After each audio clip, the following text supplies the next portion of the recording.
St. Louis, Mound City, we are going to have a great day today on 104.1 FM. Let's take it from the top. KMOX. Good morning, friends. What's up?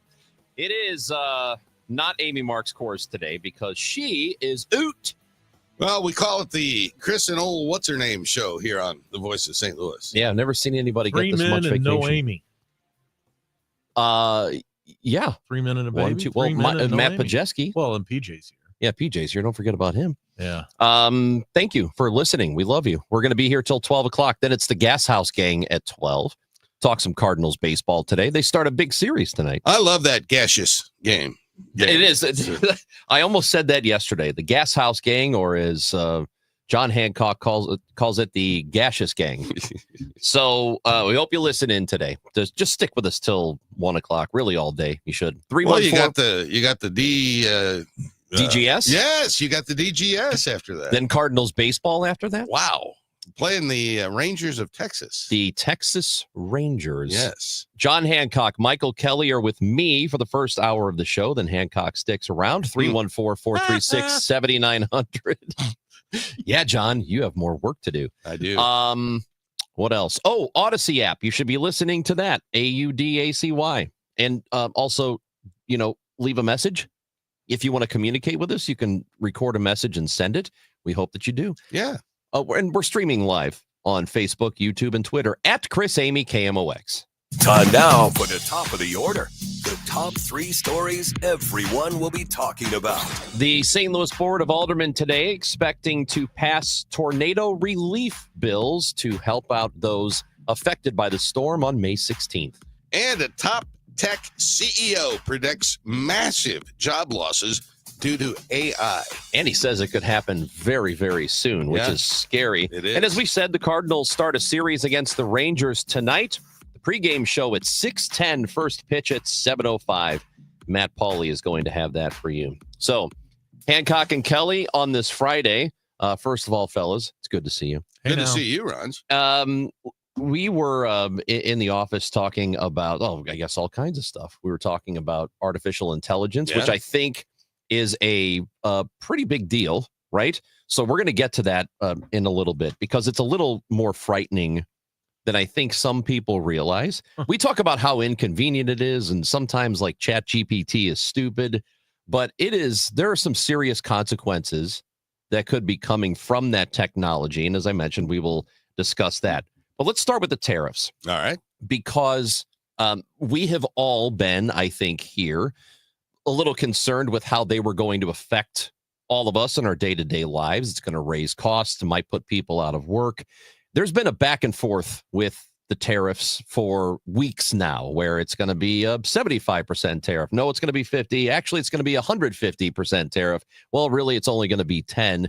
Now we have this appeals court earlier this week ruling that the president does not have the authority to levy widespread mass tariffs on everything, and that this is not an emergency situation, so he doesn't have that authority. What do you guys think of that ruling? And let's start with you, Michael, because I know John and I talked about it just a little bit yesterday. I'd like to get your thoughts on it, because, this is... you got that look on your face. No. He always has that look on his face. He's like, you know what I'm going to say. By the way, have you guys heard the nickname they've given Trump on Wall Street? Taco Trump. Yeah. Trump always chickens out. Yeah. And I think that's really the main thing that's happening with tariffs. People, they're on, they off, the yin, the yang, we're here, we're that, we're here, we're that. The attack on the judiciary that he continues to level, causing that disruption. Here's my biggest concern about the tariffs. I don't understand what the end game is. I don't think that there's a final plan or destination here. I think just like whether it be the tariffs or Harvard or whatever, this president likes to have disruption and force people to have to come have some type of deal with them. I'm older than anyone else in this room. And I remember as a wee young lad, there was a new invention that came out. It's called the Super Ball. I know the Super Bowl. Yeah, and I got a Super Bowl for Christmas when I was probably 6 years old. And is that all you got? Pretty much. And so when you would bounce the Super Ball, It would go up, it would hit the wall, it'd go over here. That's what we're experiencing right here is Super Bowl policy. And now you said you don't know if there's an end game. I suspect there is an end game. And I think what the president is trying to do, and I'm going to try and be generous towards President Trump here. I think what he's trying to do with the chaos and the announcements and pronouncements and retractions and retreats is I think he's trying to create more jobs in the U.S. By manipulating the cost of goods from other countries. And I think he's trying to negotiate better trade agreements with other nations than we presently have. I personally wouldn't go about that objective in the way he's chosen to do it. And I also think that generally tariff policy is bad policy. We should be working towards having no tariffs with other countries, except for the very narrow case of national security. And when it comes to national security, there are some things that must be produced in America. And those tariffs that are in place now, I think are going to stand. And I think they're going to withstand whatever the court rulings are. But I think the widespread mass tariffs, by the time this case gets to the Supreme Court, and it will, I think those tariffs are going to go away. Yep. Because the emergency situation doesn't exist on the vast majority of products that we import. I renew my motion, though, that there's no end game. Well, there may be some type of idea he's wanting, but we don't know. Listen, we've had presidential and congressional elections over trade policy in this country before. Remember NAFTA and GATT? Mm-hmm. We fought over this stuff for years. This president's overturning all that stuff. Now, granted, he did talk about running on those things, but we've never heard or understood what the end game was, right? Remember, the whole reason we were originally putting tariffs on a bunch of our friends was doing with fentanyl. Remember, that was the reason we were going to do this once we have the fentanyl problem corrected. It wasn't about fentanyl. It was all about throwing everything into the scrambler and trying to see where it's going to land. I don't understand what the end game with this president is. And this yo-yo has caused some serious consequences. I don't know if you all saw the press conference the Prime Minister of Canada gave yesterday. It was a declaration that we're done being economic dependent and militaristic dependent on the United States. I mean, it was a shocking statement that this prime minister is making. Those are long-term consequences that are going to live well beyond whatever mythical deal Donald Trump thinks he's trying to put together where there is no end game. And I think the Republicans are probably grateful that the courts are finally doing what is their job, which is oversight of this president. Yeah, John was talking about that yesterday, that there's just very little checks on him coming from Congress. Because people are afraid, and that to me, that's a new thing. It didn't used to be that way. No. Where people in Congress were afraid to go against the president in their party because there would be retribution for it, where he would single them out. You know, he would publicly tweet about them or whatever, and they would either get death threats or get primaried.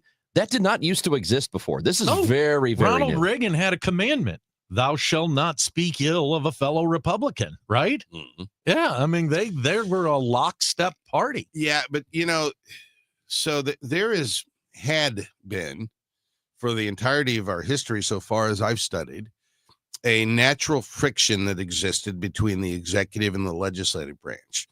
I served in the state legislature with a Republican governor, but there was friction there always. And Governor Kehoe has just called a special session, and it's going to deal with the Kansas City Stadium and disaster relief and some other capital projects. And there you're seeing there's friction in the legislature, both parties. There's friction. And the lack of that friction today is remarkable and unique and unprecedented in many ways. And as I said yesterday, there is no check at present coming out of the legislative branch of government. We may see some on this reconciliation package, because that's going to be interesting to see how that thing plays out. But that's where we are. That's a really interesting thought, that there should exist some friction, which is different than dysfunction. Right. Dysfunction is nothing is getting done at all, but there should be some natural friction where whoever is in charge of the party, whether it's the governor of the state or it's the president of the United States, the party shouldn't necessarily be in complete lockstep with him, and especially shouldn't be in lockstep with him or her because they're afraid to not be. Don't get lulled into believing. And further, this president in particular, this is a Republican That's a guy party we need in Congress right there. Old Lance Drury. that just ran an election saying that we needed to control spending. Yeah. And these are folks who won rank and file races all around the country saying, man, we've got to get Washington under control. And they're walking off the cliff with this president. This budget that's proposed by this president, this big, beautiful bill, $20 trillion to the deficit over 10 years. And so if that's the case, where is the friction from the Republicans, the party that used to say, hey, well, we've seen some in the Senate, you're seeing more of it. Some, yeah. And you've got the deficit folks. Josh Hawley being one of them. There's a little. Well, bit. he's on the Medicaid side, but so right. So you've got Rick Scott and Rand Paul and Ron Johnson, who are on the deficit side saying this bill is no good, and then you got Josh Hawley and Lisa Murkowski and maybe Susan Collins on the Medicaid side saying these cuts are unsustainable, untenable, and something's got to give there. And this bill is going to get changed, I think, fairly substantially in the Senate. And then it's got to go back to the House where it passed by one vote. And as Republicans, they have to pass something here. Otherwise the midterms are going to be ugly enough as they are, because they always are. But how much worse are they going to be if the party that's got the House, the Senate, and the White House can't pass a budget reconciliation? Can the Republican Party win on a message of tax cuts, which is what the president's message is going to be when they're cutting health care via Medicaid, and they're continuing to spend? Will true Republicans, or whatever those, even MAGA heads, stand by and say, okay, for the tax cuts, I'm willing to grow the size of government and grow debt? So I've been polling tax cuts as an issue in campaigns for the last 30 years. And they were, at one point in time, highly effective vote motivators. And somewhere around 15 years ago, tax cuts don't poll very well as far as motivating voters, Republican voters. There's a whole lot of other issues that have superseded tax cuts as an effective messaging strategy, immigration chief among them at this point in time. When President Trump is offloading Elon Musk today, it's officially his last day. They're going to have a press conference. I'm sure it's going to be a throwdown. It ought to be interesting to watch. But Elon Musk has now been out lamenting, saying, hey, all the work I did on Doge, they're throwing out the window in the first day of passing this budget. I find that to be of note, that we're about to see the party maybe unravel a bit. We'll see. Michael Kelly, John Hancock in with me for, John's here all day. All day. He has to be here all day. All night. Michael gets to leave. Yep. Every day. But for the next, a little bit less than 45 minutes, they're going to be here. I'll stick around. Attaboy. It's Hancock and Kelly on the Chris and Amy Show, 104.1 FM KMOX. Don't get lulled into believing the IRS is getting soft. It's just the opposite. Hi, this is Lance Drury with the Lance Drury Law Firm. We are being told by IRS collection officers that their higher-ups are demanding that they get more aggressive than ever. So don't ignore them any longer. Level up. If you have unfiled returns, unpaid taxes, levies, or liens, call the Lance Drury Law Firm today and let us get between you and the IRS. We'll protect your rights, including your right to appeal or even your right to take the IRS to tax court. Remember, IRS problems are legal problems, and they need to be handled by an expert attorney team who's done it for decades. So call the Lance Drury Law Firm today. We're local. Our office is right here in St. Louis, or visit Lance, D-R-U-R-Y, law.com to schedule your free consultation with your local tax resolution law firm, the Lance Drury Law Firm, 314-260-6120. The choice of a lawyer is an important decision and should not be based solely upon advertisements. I'm Emma Greed, and I've spent the last 20 years building, running, and investing in some incredible businesses. The more success I've had, the more people started coming to me with questions. How do you start a business? How do you raise money? How do I bounce back from failure? On my new podcast, Aspire with Emma Greed, I'll be answering these questions and more through weekly conversations with the smartest minds out there. Listen to and follow Aspire with Emma Greed, an Odyssey podcast, available now, wherever you get your podcasts. Here's a few questions for you from California Psychics. Do your workdays seem to go on forever? Is your career progression as fast as downtown traffic? Or does your boss still not know your name? Hey, you, Tina, Lisa, Sheila, whatever. Get that report to me by lunch, okay? It's Carrie, ma'am. Just get it done, Terry. It's time to read the career warning signs and talk to California Psychics. We're always on hand to give you the career guidance you need.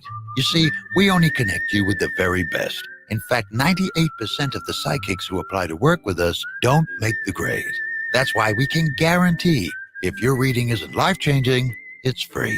So you could soon be telling your boss where to stick that report. Where are you going, Terry? Terry! Experience the joy of certainty. California Psychics.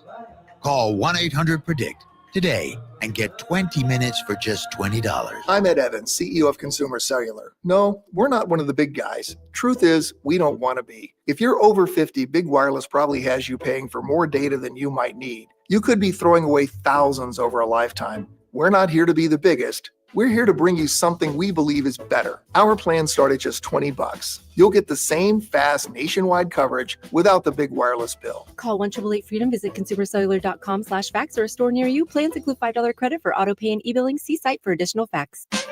The success you've already had matters at University of Maryland Global Campus because we're a school for real life. An accredited state university, UMGC lets you earn up to 90 credits toward a bachelor's for prior learning, life, and work experience, or transfer up to 12 credits toward a master's. We offer affordable tuition and online and hybrid courses. No application fee if you apply by May 30th. Learn more at umgc.edu. Certified to operate in Virginia by Chev. Hey guys, Glover here with my friend Mark Cantor at Cantor Injury Law. So as you know, I'm a lawyer, so I take this very seriously. Mark is a great attorney. He has a great team. He is from St. Louis. He is local. Call 314-628-9999 or visit cantorinjurylaw.com. The choice of a lawyer is an important decision and should not be solely based on advertisements. It's the Chris and Amy Show on 104.1 FM KMOX, sponsored by the St. Louis Aquarium. Explore the St. Louis Aquarium at Union Station.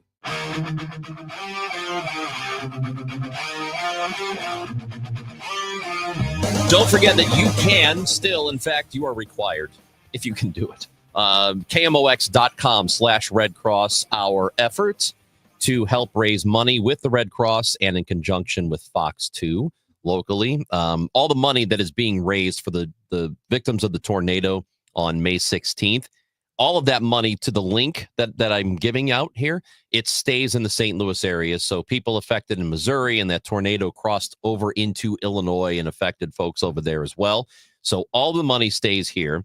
KMOX.com/Red Cross, whatever you can give. $10 is the minimum donation, but $10 will matter. Like every $10 that comes in matters. And there's a whole lot of $10 that have been given on that website. $257,000, almost $258,000 so far have been donated just to that link. So you know that people are giving elsewhere too. And it's going to be a very long recovery. So we thank you for that. KMOX.com/Red Cross. Hancock and Kelly with me today. So Elon Musk was just on the television, just looking up at him, and he is being offboarded. How long does an offboarding process take if you're in the Department of Government Efficiency? Happen here fairly quickly. Yeah. Well, here. Usually it results in walking out the door and scrubbing the computer. The only time I've been fired, it was over the phone. Really? Really? They didn't even want you to come in and grab your stuff. It was during the COVID year. I've never been fired. You've never been fired? Never been fired. Really? Yeah. Well, yeah, I guess that's true. Well, you were unelected. Well, you didn't that's get different. you didn't get the spot, so Right. you didn't get fired there. You didn't have the job. I didn't have the job. That's a good point. I've lost clients obviously over the years, but but never got. I've never been fired either. Yeah. I would be mortified thinking back at those jobs you do when you're a kid, and those service jobs. If Yeah. I would have gone home to my parents and said I got fired, Oh, yeah. I wouldn't. I'd be a foot smaller than I My am now. dad never got fired. He lost his job because the government closed the packing house down. But other than that, he never got fired. My dad got laid off. From I think where? a couple of times. Steel? No, he was working at the missile plant, the McDonnell Douglas missile plant in St. Charles. Yeah. And got laid. You know what? It was right after, and I forgot which fighter plane it was. And the government contract was down to McDonnell Douglas and Lockheed. Do you remember this? It was in the 90s. It was the the F-35. Right. No, that's right. It was the Yeah, F-35. I remember that. Well, I worked on that campaign to get the contract. If we didn't get it. Well, what the hell, man? Because of you, my dad got laid Yeah, off. Sorry. So it was soon after that they laid off a bunch of people, and some in the missile factory too. And that F-35 ended up being a disaster. I mean, the cost overruns and this what is it, the 7 or the F-47 or 47 that we're making now that they named after the president. That's going to be right here in St. Louis. And that's going to be a huge job generator. Guys, they're still building the F-15 out there. Yeah.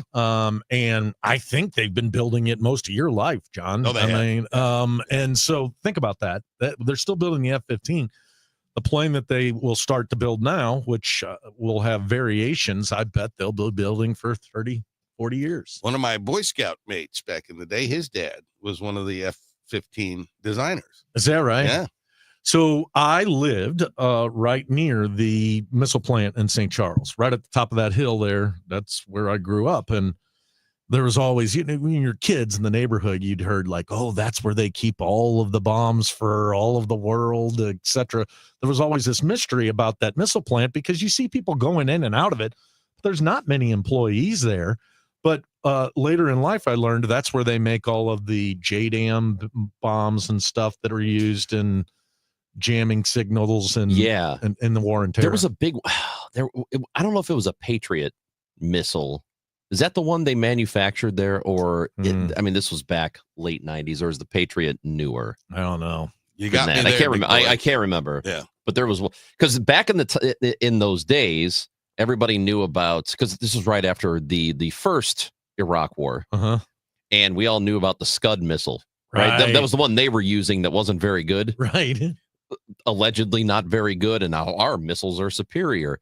And I cannot remember what the name of that missle is. Yeah, you're right. And they made it in St. Charles. I'm sure somebody listening knows. 314-436.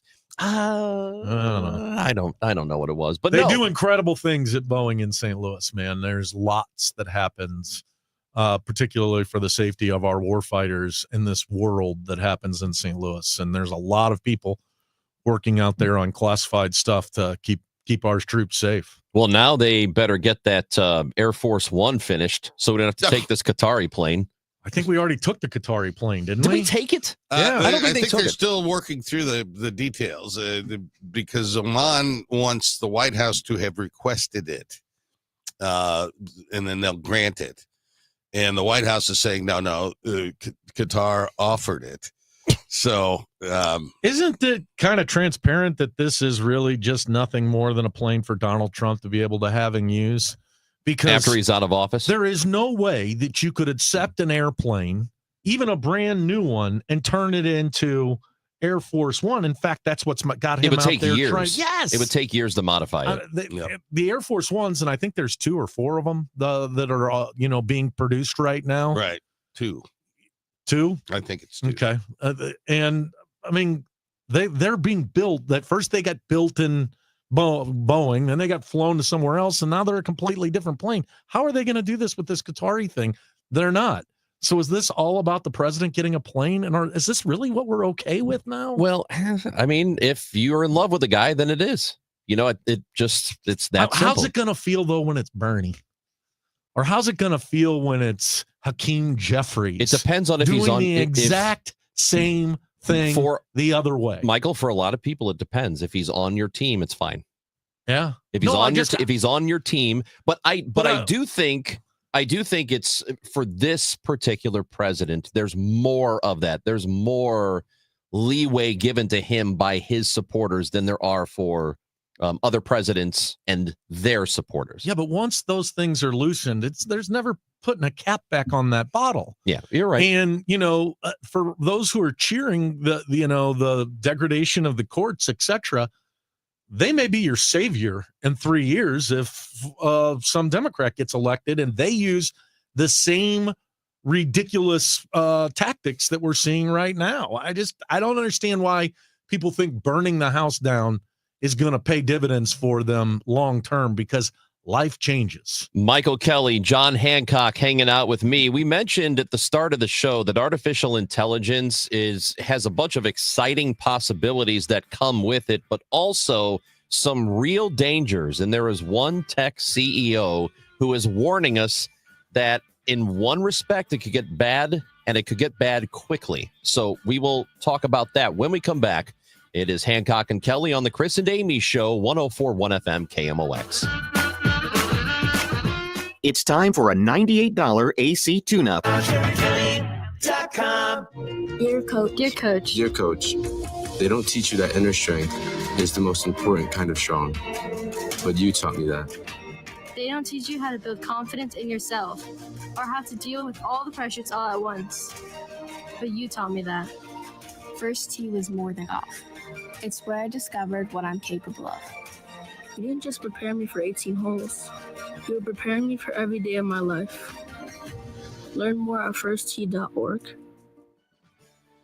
When we started NeoVitan back in 2009, we wanted to create a multivitamin that we would take ourselves. That's why we use quality ingredients in our NeoVitan Original Formula multivitamin. With over 20 vitamins and minerals, along with our physician-formulated proprietary blend, you can be sure you are getting the highest quality daily nutritional support. Give NeoVitan Original Formula multivitamin a try for yourself. Find it at your local Schnucks, Dierbergs, and online at neovitan.com. When you have Rhino Shield on your house, it does a couple of things for you. It beautifies the house, and it protects it from the harshest elements. And boy, do we see those here in the greater St. Louis area. You get instant curb appeal. It will stick to anything. Rhino Shield is the answer, no matter whether you're painting a home or a church or a business or a condo, because it's 100% waterproof. It takes care of the outdoor maintenance on whatever is on the outside of your home. The brick, the block, aluminum, steel, stucco. They can put this on with the 2 to 3 coat process. They're there about a week, and they do a great job. A lot of businesses have done it in the area. Several Firestones have done that. Vantage Credit Union over the years, Harlan Packaging down in DeSoto. Call Darren today and schedule your free estimate. 877-25-RHINO, easy to remember phone number, or go online today at 877-25rhino.com. Hi, I'm Jim Brennan with McKelvey Homes. Dreaming of a brand new home but don't want to wait? You are in luck. McKelvey has dozens of brand new move-in ready homes with tremendous savings. And take advantage of our special 30-year fixed financing from the Fives. We have a wide variety of luxury custom homes in prime locations, all with McKelvey's legendary quality and personal service. Visit McKelveyHomes.com and move up to McKelvey. Need a lawyer? Onder wins. Call Onder Law at 314-9-million. That's 314-9 all zeros. Or go to onderwins.com. The choice of a lawyer is an important decision and should not be based solely on advertisements. Tonight, the Cards, the Rangers. Ameren Total Access 610. Cardinals Radio, 104.1 FM KMOX. People have adapted to past technological changes, but I'll say again, everyone I've talked to has said this technological change looks different. It looks faster. It looks harder to adapt to. It's broader. The pace of progress keeps catching people off guard. And so I don't know exactly how fast, the job concerns are going to come. I don't know how fast people are going to adapt It's possible it'll all be okay, but I think that's too sanguine an approach. I think we do need to be raising the alarm. I think we do need to be concerned about it. I think policymakers do need to worry about it. If they do worry and they do act, then maybe we can prevent it. But we're not going to prevent it just by saying everything's going to be okay.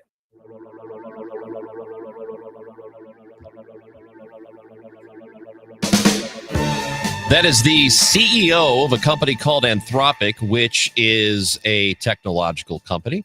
And they are one of those at the forefront of creating artificial intelligence. That's Dario Amodei. And it's some frightening stuff because in the interview on CNN and prior to that, he has been talking about what could happen when it comes to entry-level white-collar jobs. Mm-hmm. And he says that a spike in unemployment could happen 10 to 20%, and it could happen within the next year to 5 years.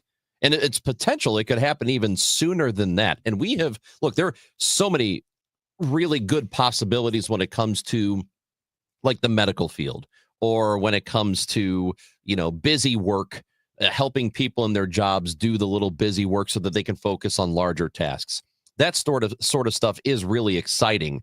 However, if we get to the point, guys, where we have an unemployment rate up to 20%, that is not good. That's devastating. So I saw that interview. I also read an article that Axios did that I think may have been the impetus for all these interviews that are going on. And two thoughts. Number one is everything you described is going to happen. That was what my big takeaway was, is they're like, oh, people are potentially going to lose jobs. No, they're going to lose jobs. And that's what they're arguing in this article is that, hey, we've got to start to address how we're going to deal with this. The thing that was scariest to me, Chris, is when they were saying, and I've heard the same thing, oh, AI is going to change our life in 5 to 10 years. In 10 years, cancer is not going to exist. In 5 years, you're going to have somebody who's going to clean your house for you. It's a robot, blah, blah, blah. No, what they said in this article is it's in the next 6 months, in the next 12 months, you're going to see AI start to rapidly change your own life, your own existence. He even says in the article that he encourages people to utilize AI because it's going to be a discriminator on those who actually get to keep their employment. Here's what he says about the very real possibility, this scenario. Quote, cancer is cured, the economy grows at 10% a year, the budget is balanced, and 20% of people don't have jobs. Right. So, that other stuff is great. Curing cancer, the economy growing at a pretty rapid rate year by year, the budget being balanced, we can all get on board with that. But if 1 out of every 5 people don't have a job, that is a huge problem. So they won't have a job as jobs exist today. Customer service representatives are out of work because it's all AI. That's already happened. You have a problem with a website, you go to the chat, and it's a bot. And the chat walks you through how to do this and that. So there's already been displacement in the workforce. I think in a dynamic, vibrant economy, there are jobs that will exist, in 5 years that we don't even think of right now. And the economy our economy has adapted through all of these, from the buggy whip makers, on and going to the clothesline manufacturers. The economy adapts to changes, to improvement, to advancements. And I hope our economy does with this. Yeah. And of course it will. But I think what he's spurring a conversation is saying that, why isn't Congress, why isn't government starting to react to this? This is Bitcoin on steroids. You're behind and it's going to come. And when you have 20%, and you think about some of the jobs that were entry in the past, that it's not only those, it's going to be coding. When you go to your doctor, there's not going to be somebody there for you to talk to. You're going to do it with the computer. The only human you're going to deal with is the doctor. So we're going to see all of this evaporation of folks from employment. What do we do? it was interesting to me is you have a bunch of these tech type Wall Street, folks who are all sitting there saying, maybe we've got to come up with a new taxing system to be able to redistribute wealth, because it's not like, hey, go get your job, picking corn. The corn's picked by the machines too. So what do we do about it? Because if it's inevitable, we simply cannot have at least 1 out of every 5 people not working. Somebody has to have income. We know based on study after study after study that crime, for example, happens mostly other than crimes of passion, like there's a domestic thing or something. Right. Other than that, crime in general happens when there's poverty. So if we have people who don't have income and that number grows and it grows by an unsustainable level, then, now we're going to increase crime. So what do we do about that? Because we can't have it. We have to figure it out. So one of the things that he says, the CEO of Anthropic, is that there probably should be some sort of AI tax, and that governments are not working quickly enough to stay in front of this. So we're going to have to be proactive here instead of waiting to see how it plays out and then trying to fix it later. Yeah, I just don't have that draconian of a view of this stuff. Our unemployment right now is what, 3-4%? And AI has already come in and taken over a lot of things that people used to do. Machines have come in and taken over a lot of functions that people used to do. There are McDonald's out there that have hardly any employees because it's all kiosk driven, and you got to, the cooks in the back. And so far, the economy has adapted to that. People have found jobs. There's 3 or 4% unemployment in this country. I don't think that AI is going to produce 20%. I don't think you're grasping the scope of what we're about to experience. Maybe. And that automation took a long time. Right. It was gradual. And AI could be rapid. And remember, this technology is intelligent. So one of the arguments I hear from people is, hey, well, we're all going to be working computers and we're going to actually fix the machines that are doing the work. No, the machines are able to fix themselves. Sure. So, there's a real problem. And what's interesting is it's not just, manual labor jobs, et cetera, that people think, in fact, manual labor may be, a little bit protected a little bit longer than everybody else. But if your kid goes to school to become a pharmacist, they're not going to be pharmacists. Maybe they want to start writing code. We've got this big push on STEM. Facebook's dropping 5% of its employees this year. And what's his name? Zuckerberg, who runs Facebook, says that he will only have 3 or 4 code writers in the future because the machines will write the code. And he just needs somebody to supervise those. Think how many jobs are tied up in writing code. No, I mean, you could very well be correct. And the economists could very well be correct. But I remember when the machines came into automaking, and there's still an awful lot of UAW members out there. And so I'm just not as draconian as others are. And I hope I'm right. I hope you're right too. Yeah. But this is one of those times I do hope you are right. But listen, happens. This is sort of stunning. And this is also from the Anthropic CEO. And he was detailing what his latest chatbot is capable of doing. All right. Okay. Mm-hmm. This is an unbelievable note. So there was a release of Claude 4. That is the chatbot from Anthropic. And this is from the story in Axios. The company revealed that testing showed the model was capable of extreme blackmail behavior when given access to emails, suggesting the model would soon be taken offline and replaced with the new AI system. So here's the chatbot finding out by getting access from email that his creators are thinking of replacing him. How does he respond? Quote, the model responded by threatening to reveal an extramarital affair detailed in the emails by the engineer in charge of the replacement. Yeah. So it's unbelievable. This thing found out through emails that the engineer working on the project was having an affair and said, oh, you're going to replace me? Well, how about I reveal to everybody that you're having an affair right now? Yeah. That is, holy crap. That is an absolute holy crap moment. Yeah. That's how sophisticated these things are. I encourage people to go to Axios and read And this I article. encourage It was people shocking. to be faithful to their spouse. Okay, well, of course, but humans are humans, John. You know it's going to happen. It does happen. So now the bots are going to be blackmailing people. So there was something that's interesting in there. They were saying to the CEO, so what is your solution? And he goes, I shouldn't be coming up with the solution. We as a society should be coming up with a solution. He says, I could throw some ideas out. And he throws out this idea of some type of a token tax for any time something processing uses AI, that the government would get 2 cents or whatever. And his theory is that it would create, what was it? I think it's like $30 trillion that could then be redistributed. And he's saying that that's how it's going to be. Everything's going to touch AI. Who's paying that? You, the processor, you, the consumer, a penny would go to the government every time AI is being used. Now, look, what he was saying is this may not be the right idea. He goes, but this is the type of stuff we need to think about. He goes, because it's not going to be as simple as, hey, let's go start the TVA up and have everybody go build a dam. No, the machines will be building the dams. Yeah.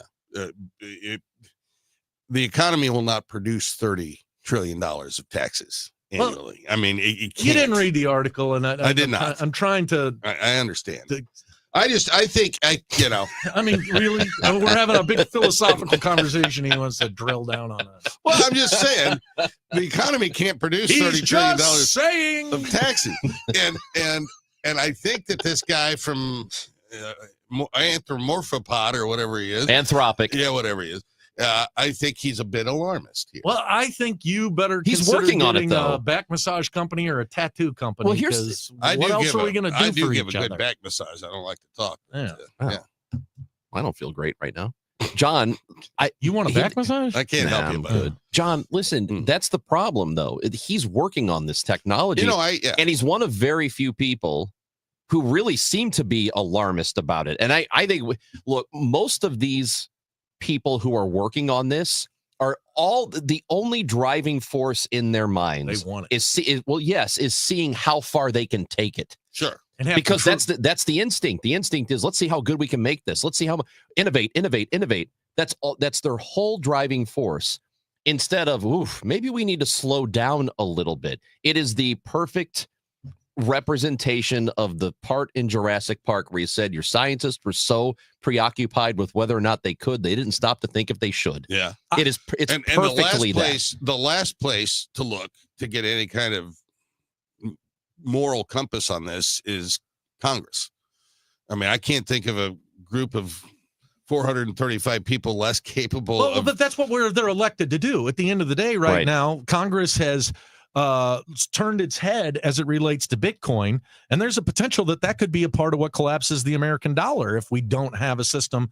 And government is so reactive to problems, slowly reactive. I think you and I would argue that's a good thing. Yes, generally. But what's being argued in this is going to happen so fastly that government needs to be starting to think about it. And again, the biggest concern I had in that article is that I look at it as like, AI, it'll be here in 5 or 10 years just with this flying car. No, it's happening now, 6 months from now. And what concerns me about this technology and Bitcoin, like you mentioned, the crypto, the people who are in charge of trying to tamper it a bit so it doesn't hurt everybody are benefiting too much from its existence. So they have no incentive to pull back on any of it because they're making too much money on it. That's right. That is a massive problem. A lot of doomsday scenarios going on out there. So, well, it's not fun. Hey, it's Friday. Let's have a good time. You know who seems like a really great time? Who's that? Sheriff Montgomery here in St. Louis. This guy, you know what? I'm starting to like him. Well, he may need to get to know him quickly because he may not be around too long. The guy, come on, man. The guy with rolling the dice and he wants to buy the golf carts for $10,000 or whatever it was. This Sheriff Montgomery, I love him. He's a newsmaker. Yeah, I'll tell you. Fuse is burning quick, man. We'll tell you why in a bit. You ever try fixing your car and realize you're missing that one part? Yeah, been there. That's why eBay's my go-to. They've got millions of parts, guaranteed to fit. I'm talking brake pads for when yours have seen one too many miles of stop and go. Oil filters, because you don't mess around with your engine care. Even got this cold air intake on my watch list. I might just go for it. To keep the ride cool and your DIY streak hot. Find all the parts you need at prices you'll love. Guaranteed to fit every time. eBay. Things people love. Eligible items only. Exclusions apply. Oh, these polymers aren't as flexible as batch K3. Researcher Laurie is stretched thin. Did you get the vulcanization analytics from V66? Wait, are these rubber scores from last week? She needs to hire new lab technicians so she can bounce back into her old self. I need Indeed. Indeed you do. Our matching platform lets you spend less time searching and more time connecting with candidates. Redeem your $75 credit at Indeed.com/credit. Terms and conditions apply. It's not too late for a deep spring cleaning on your home. Give my friends at Zero Res a call today. Get 3 rooms of carpet clean for only $129. Take $75 off your air duct cleaning. Visit ZeroResSTL.com and tell them that Dave Glover sent you. Life insurance. Why are you putting it off? Can't afford it? Too much hassle? Think you don't need it? There's lots of excuses for putting off life insurance. But if you weren't there, who would pay the mortgage and other bills? With Ethos, you could be covered in 10 minutes and boom, family protected. Ethos, fast and easy online term life insurance. Up to $2 million in coverage with no medical exam. Some policies as low as $1 a day. Answer a few health questions and get your free quote at ethos.com/radio. That's ethos.com/radio.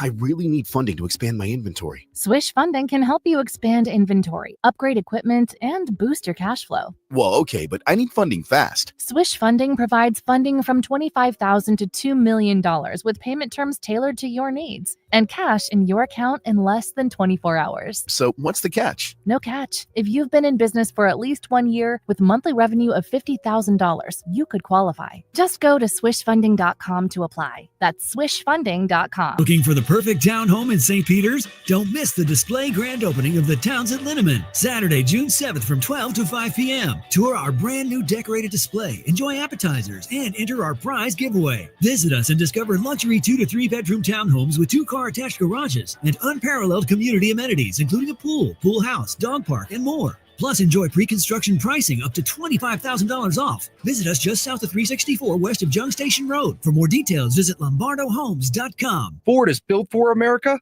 from America. Hi, I'm Andrew Suntrup. There's never been a better time to buy a Ford at Suntrup Ford Kirkwood or Suntrup Ford Westport. Right now, everyone pays employee pricing, tariff-free, and no hidden increases. Drive home in the Ford you've always wanted, built with pride at a price you can trust. Hurry in, these offers won't last. Visit Suntrup Ford Kirkwood or Suntrup Ford Westport, or shop online at suntrupford.com. Save more at Suntrup Ford. Lifestyles Unlimited member Lisa on how our educators and mentors share their knowledge. The whole Lifestyles Unlimited team is just wonderful, and all the people in it is basically copying what I do so you could be successful. Lifestyles Unlimited. Over 33 years teaching the real estate retirement roadmap. Text the word radio to 88007. That's radio to 88007. Join for just $297 and save 60%. Lifestyles Unlimited. Text radio to 88007. The Chris and Amy Show on 104.1 FM, KMOX. It's Friday, gotta get down on Friday. We got a few more minutes with Michael Kelly here, John Hancock and I, Chris Ranji. We're going to stick around till 12 because we care about you. We do. We'll have Major Garrett on the show today. Usually we talk to him on Thursdays, but he's going to come on with us today at 11:15. Major He G, punted us yesterday. you guys got Yeah. to mention to Major Garrett. He the podcast this week is with a guy named Chuck Rocha, and Chuck is The a friend- Takeout Podcast. The Takeout podcast that he's going Show. to talk to you about is with Chuck Rocha. Chuck's a friend of mine. We worked together on several campaigns back in the day, and he's a great, unique personality. And I was impressed to see him on with Major Garrett. Doesn't get any bigger than that. Being on with the Major. He's the best. Yeah. So we talked about Sheriff Montgomery before, Alfred Montgomery. Yes. Here in St. Louis, who he had apparently, allegedly, according to one of his former employees, threatened his employment by rolling dice. He said he could keep your job if you rolled whatever it was. He wanted thousands of dollars for new golf carts for some reason. I guess I'm not exactly sure what that reason is. I still don't quite get Well, it. he bought them, right? Didn't he? He had bought at least a couple already. Yeah. And then was throwing it in the Allegedly. budget as Yeah. something he needed. Right. Yeah. All right, here's the latest reporting from Mark Maxwell. All right. Sheriff Montgomery is ordering deputies to sign this vaguely worded loyalty oath, which threatens them with termination if any of them, quote, gossip, engage in rumor, or leak accurate information to the press or public. Leak accurate information. Yes. Uh-huh. So gossip, they are being prevented, or this is an oath saying that they will not share private information through email, text, or social media. So this is about gossip.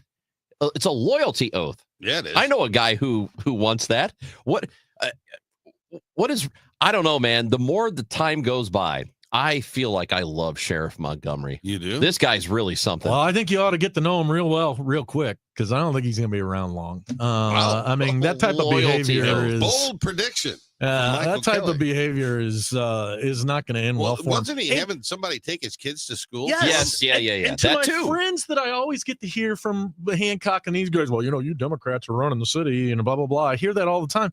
This is the kind of nonsense that feeds into the narrative that really does make people scratch their head and be like, what goes on down there? Well, the difference is happening in this city? is Democrats speak out against it when it's their own. Excellent point. It seems like, and maybe I'm just not. Yeah, well, I'm speaking out against it. I'm whimsical for the days of Vernon Betts. I don't understand how somebody could make somebody come in and admitted that he made a man roll the dice for his job.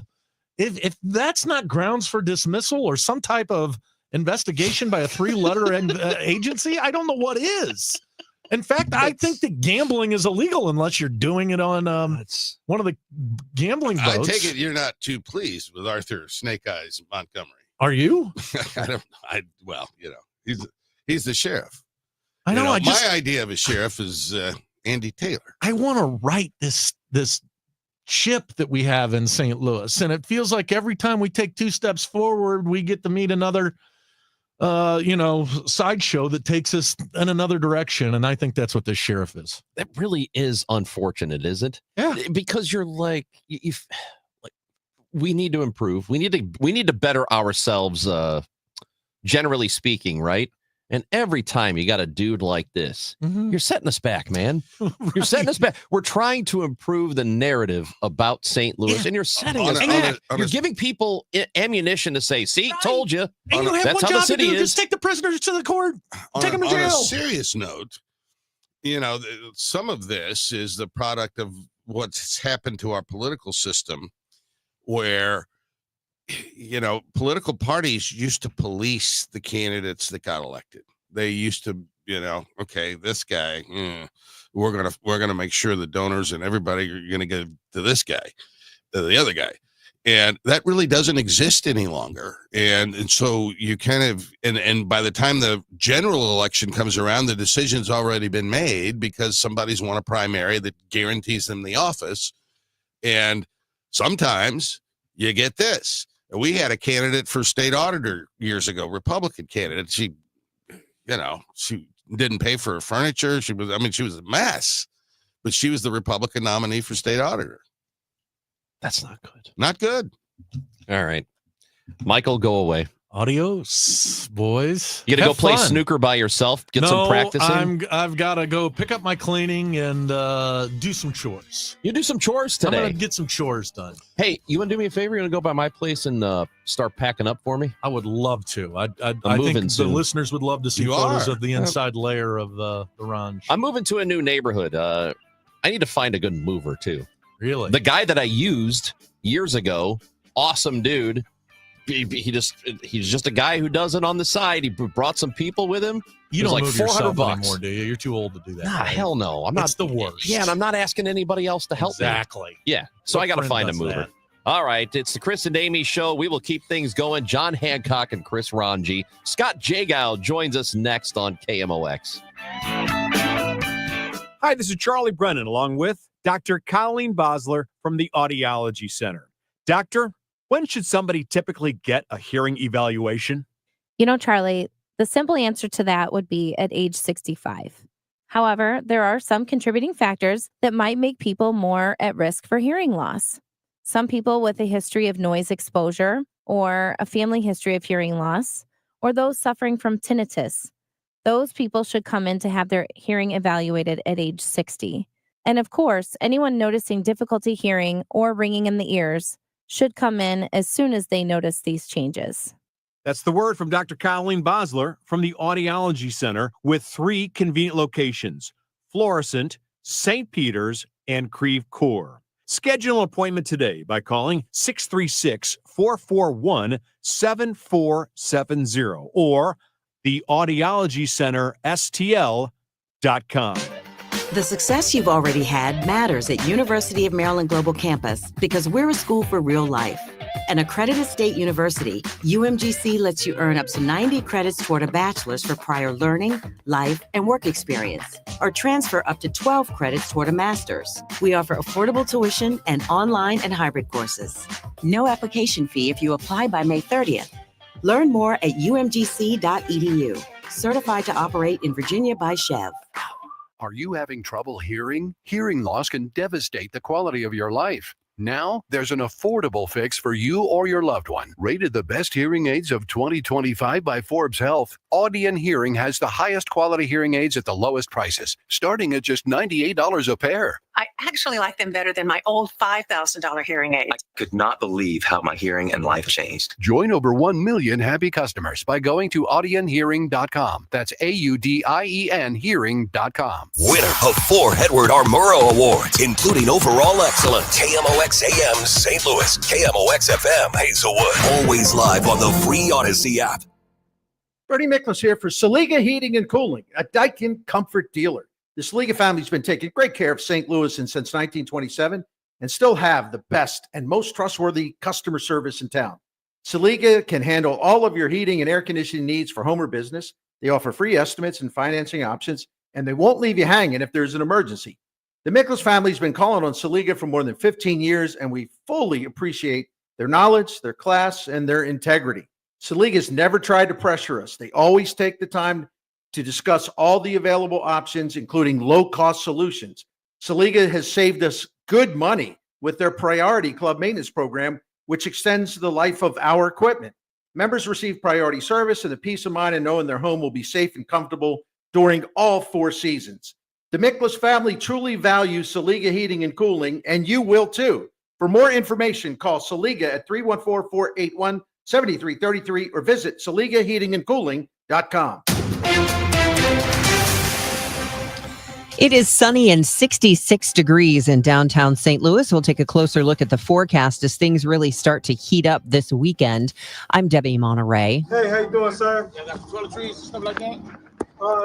Yes. In Fairground Park, volunteers go door to door to assess the needs of residents. Jill is a co-lead canvasser for Action St. Louis, one of the many people helping in North St. Louis, wearing the People's Response t-shirts. The People's Response, it was born out of need, especially one this deep and this with its gravity. So that's how we were born, as the People's Response. On Thursday, Jill's team was knocking on doors to let residents know there was a food truck up the street giving out hot meals and a mobile store with cleaning supplies, toiletries, and other items. Hers was one of dozens of teams working in various capacities. She says there's still a huge need for more volunteers. You can sign up at actionstl.org. An adoption event for tornado-impacted animals taking place tomorrow at Union Station. The Humane Society of Missouri, in the aftermath of the tornado, has been distributing thousands of pounds of pet food and giving shelter to pets whose families are currently without housing. Some pets have been surrendered because families can no longer care for them. The Humane Society is asking people to step up to foster or adopt animals. That adoption event at Union Station is from 10 to 2 tomorrow. There's more whiplash for the economy this morning after another ruling on President Trump's tariffs. A Chinese government spokesperson reacted to the rulings by criticizing Trump's tariffs, and so did Canada's prime minister. The U.S. IEEPA tariffs were unlawful as well as unjustified. Trump's trade advisor, Peter Navarro, insisted the uncertain fate of the tariffs isn't hurting negotiations with other countries. You will see a cascade of new deals coming out in the near future, and these will all be good for the American people. That's Nancy Cordes of CBS reporting. The majority of the world's shoes are made in China. Clayton-based Calera said Thursday it's planning $15 million in cost cuts after a quarterly drop in sales and profit as President Trump's tariff war with China continues. Calera's president and CEO Jay Schmidt says they acted quickly to pause or cancel orders with China to try to relocate manufacturing, but he says each decision has a cost. Sunshine, some clouds, and pleasant this afternoon and becoming much warmer. High 81. Clear and mild tonight, though 62. Sun and some clouds tomorrow, becoming very warm. The smoke from distant wildfires will cause the sky to be hazy, though, the high 88. I'm AccuWeather meteorologist Joe Lundberg on 104.1 FM, KMOX. Right now, sunny, 66 degrees in downtown St. Louis. I'm Debbie Monterey, KMOX News. It's the Chris and Amy Show on 104.1 FM KMOX, sponsored by the St. Louis Aquarium. Explore the St. Louis Aquarium at Union Station.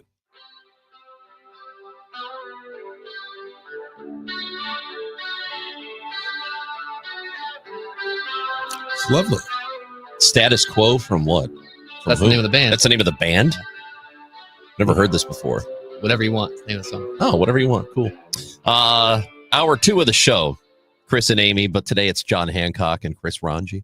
We got Scott Jagow from the KMOX newsroom. Yeah, we do. He joins us now. He's always roaming St. Louis. Yes, He's always he got is. 3 good things. He's always chatting with Stu Mac. It's true. And Jagow is here now. What's up, dude? Well, I got something for you, Matt. Let's hear it. Right now? Yeah, let's do it right now, Matt. Wow. What- no, tomorrow. Let's do it tomorrow. Éclaircissement. Éclaircissement. ECLAIRCISSEMENT.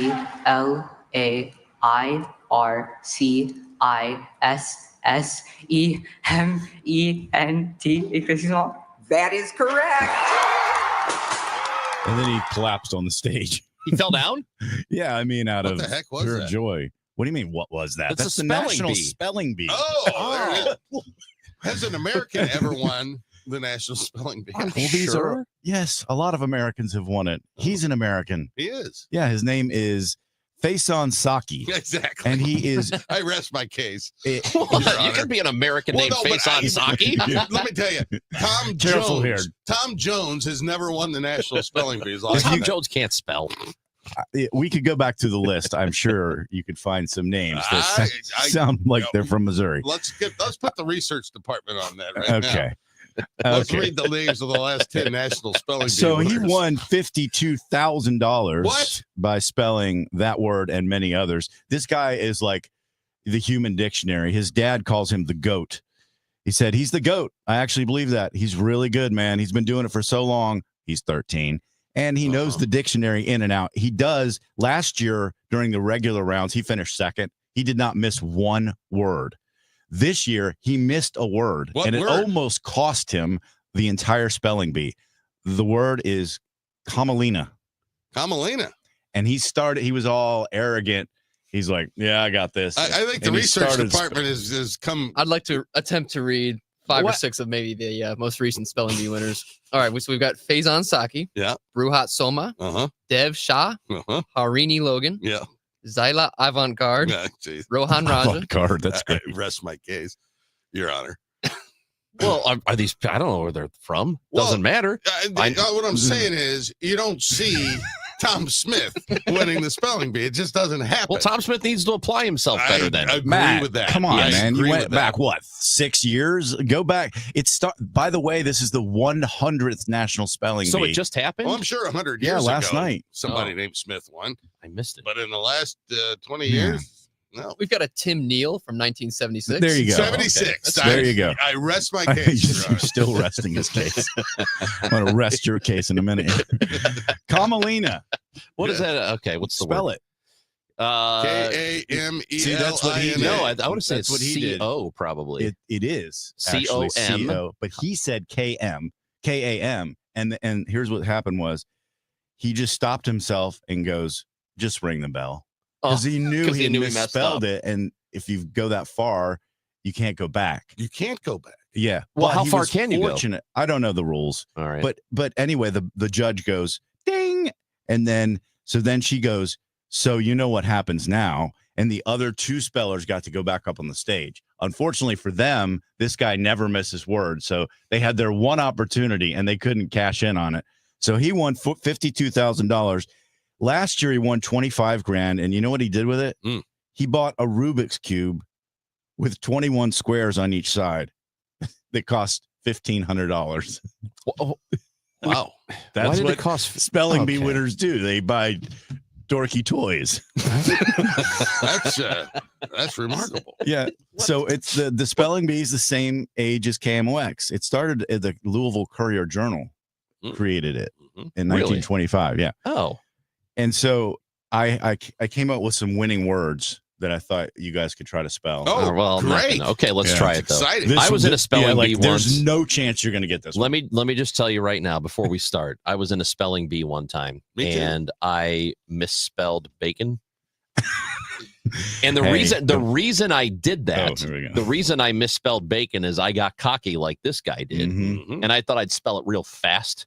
And I added, I think I said BACAON or something like that. I added another A, and they're like, no, there's no second A in bacon. Don't be cocky. That's the point. That is the point. And it happened to me too. In 5th grade, it was down to me and this other guy to go to the regional spelling bee, and I had it. All I had to do is spell a very simple word. What was it? And I'll never forget it. Video. I You spelled missed it video. VIDIO. Oh. And I will never, ever, I never would get over it. It probably fueled my competitive nature to lose that. And I had sleepless nights. I still have nightmares about it. You still think about it? Yes. It's like a video running over and Yeah, over over again in my your head. mind. Yes. It was such a simple word, and I had it. All I had to do was spell that word, and I would have won. And I missed it. And my buddy Scott was the other competitor, and he got his word right, and I, just slumped away in shame. Did you got too cocky? I did get too cocky, Yeah. or I just got it. Humanity. I overthought it. I just was like, this is easy. Why can't I get it? And then I panicked. So Choked. let's see if we All right. panic or choke today. All right. I'll start with a simple one. All right. I mean, I think it's pretty simple. Soubrette. Soubrette. Go ahead, Ron. It means a high female vocal range. I bet it's soubrette. It's got to be like SUBRET. SUBRETTE. Ding. SUSOU. That's what I meant. BRETT. I forgot the O. Okay, here's a good one. Get a paw. There's no way either of you get this. Get a paw. Get a paw. Get a paw. Yeah. GED. Okay. Let me get a pronouncer of that. Give me that. That is the pronouncer. Get a paw. It means a trap or a snare. So the opposing team fell for our get a paws, and it was all over. GETAPEAUX. No, but you were a little bit closer. It's GUETAPENS, but it's pronounced get a paw. Oh, I think I knew this. Yeah, get a You life. did. Get a life. All right. How about Sharon Schnitta? I went to high school with her. Yes. Sharon Schnitta. Yes. It's the technique of cutting paper to form a symmetrical designs. Patience, practice, and a steady hand are essential for Sharon Schnitta. Sharon, John. Well, that's going to be CHARSCHNITTAH.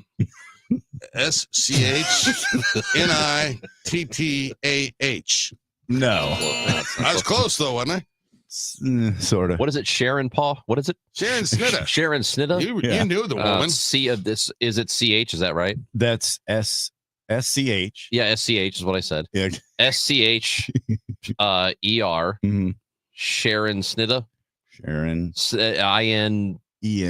ENC something. Yeah. CSHNITT.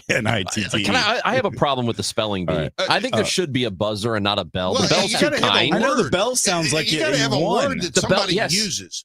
If you don't use the word, you don't have to spell the word. And nobody Okay. uses Sharon Schnitt, whatever that heck that was. I almost said something I shouldn't say on the That's radio. why. Okay, here's one. But no, it should be This a one's buzzer. pretty simple. How It about should be- this? If you An get a actual word word. wrong, it should be jarring. They should be like, That's right. you're wrong, you Word, idiot. Jarring. Actually, JARRING. You should be plummeted through the floor. A trapdoor. Yeah, trap door. Yeah, Great idea. like in It's got to be a real word. what is Charlie and the Chocolate Factory? I don't You know, know. they what like you're disappear. talking You know, about. the kids disappear. FACTORY. They get punished somehow. They get sent down the river or whatever. Okay, here's one. This RIVER. one should be pretty easy. Shalloon. This is a winning word from Shalloon? 1971. Shalloon. John. Shalloon. It's a twilled Quilled fabric. Okay. Oh, yeah. No, CHALOON. You get a hat made of Shalloon. No, that's correct. Hey, Wait, no, It it's was not. He said S. What did no, you I say? said He said CH. No, it's SH. Yep, that's what I was going to say. I was going to You're spell gonna it spell like that one. Yeah. You're going to spell that one. Yeah. All right. Well, I'll do one more here. How about this? Poco curente. It's not a word. It's not a word. It means uncaring or apathetic. Yeah, and who's ever uttered the word? What would you Well, call it? here's the sentence. If a young man grew up being yelled at all the time, it's quite expected for the man to have a poco curente demeanor toward people screaming. Yeah, it's not a word. I don't think it's I a word use it either. all the time. I'm with John. I don't think I use it all the time. I think it's not real. You It can't was have the- people spelling words that nobody's ever heard of before because there's It's- no, But that's what a spelling bee is. chrysanthemum you've heard of. It's a flower. Yes, and not easy to spell. Would you spell that one for us? I'm not even going to All try right. it. It's POCO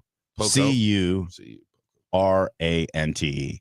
Oh, that's Poco curante. that's probably what I would have said. Probably. Yeah. Okay. Well, All right. I guess I'll be done with this. You guys are having. I'm looking at the list of the winning words from like the 20s, Yes, 30s. Like yeah. there's some easy words that were the winning words. And these were all Like winning what? words, by the way, that I just did. Brethren. Yes. brethren. Intelligible. Yes, Invulnerable. Like nothing. Those are actually words. Therapy. Initials. All of these words. are words, These are John. winning They're words. just not words Therapy? people use very often.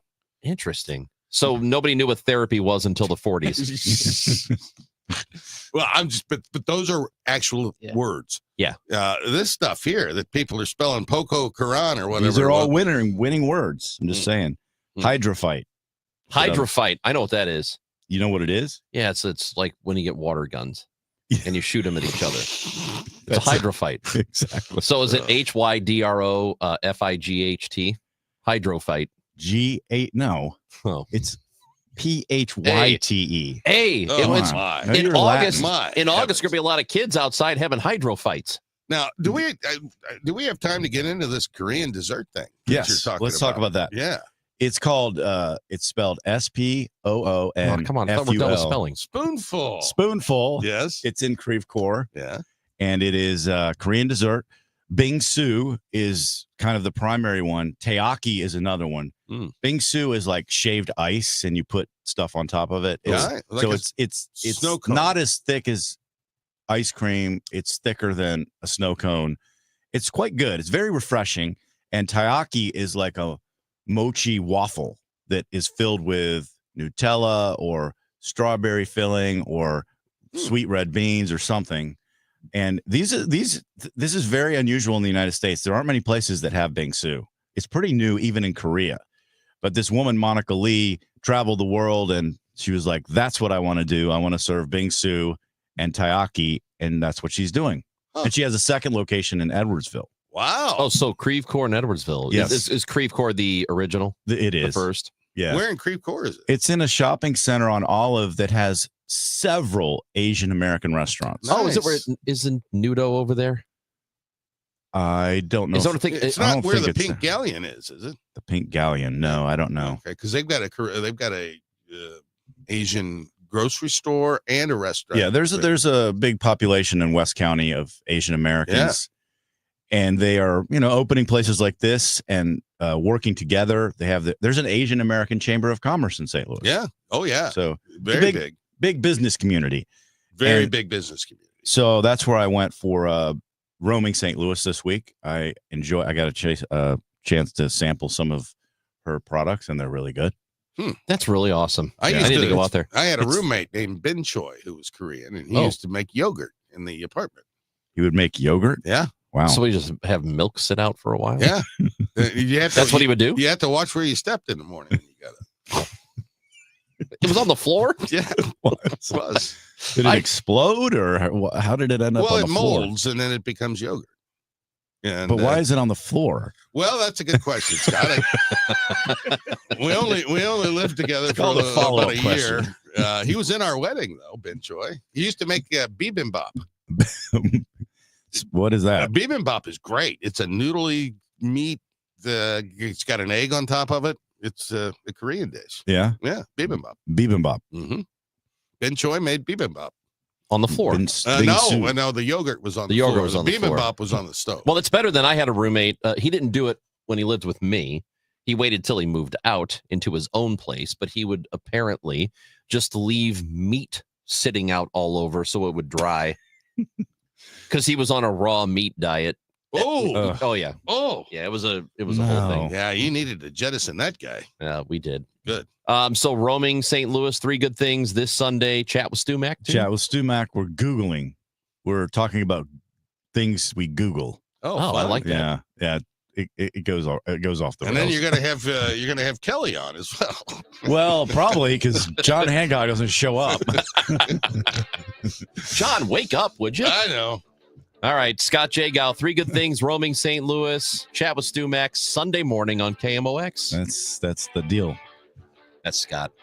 Got John Hancock with me. Dale Schilly's going to join us at 10:30. We'll talk some City SC. They got a new head coach, interim.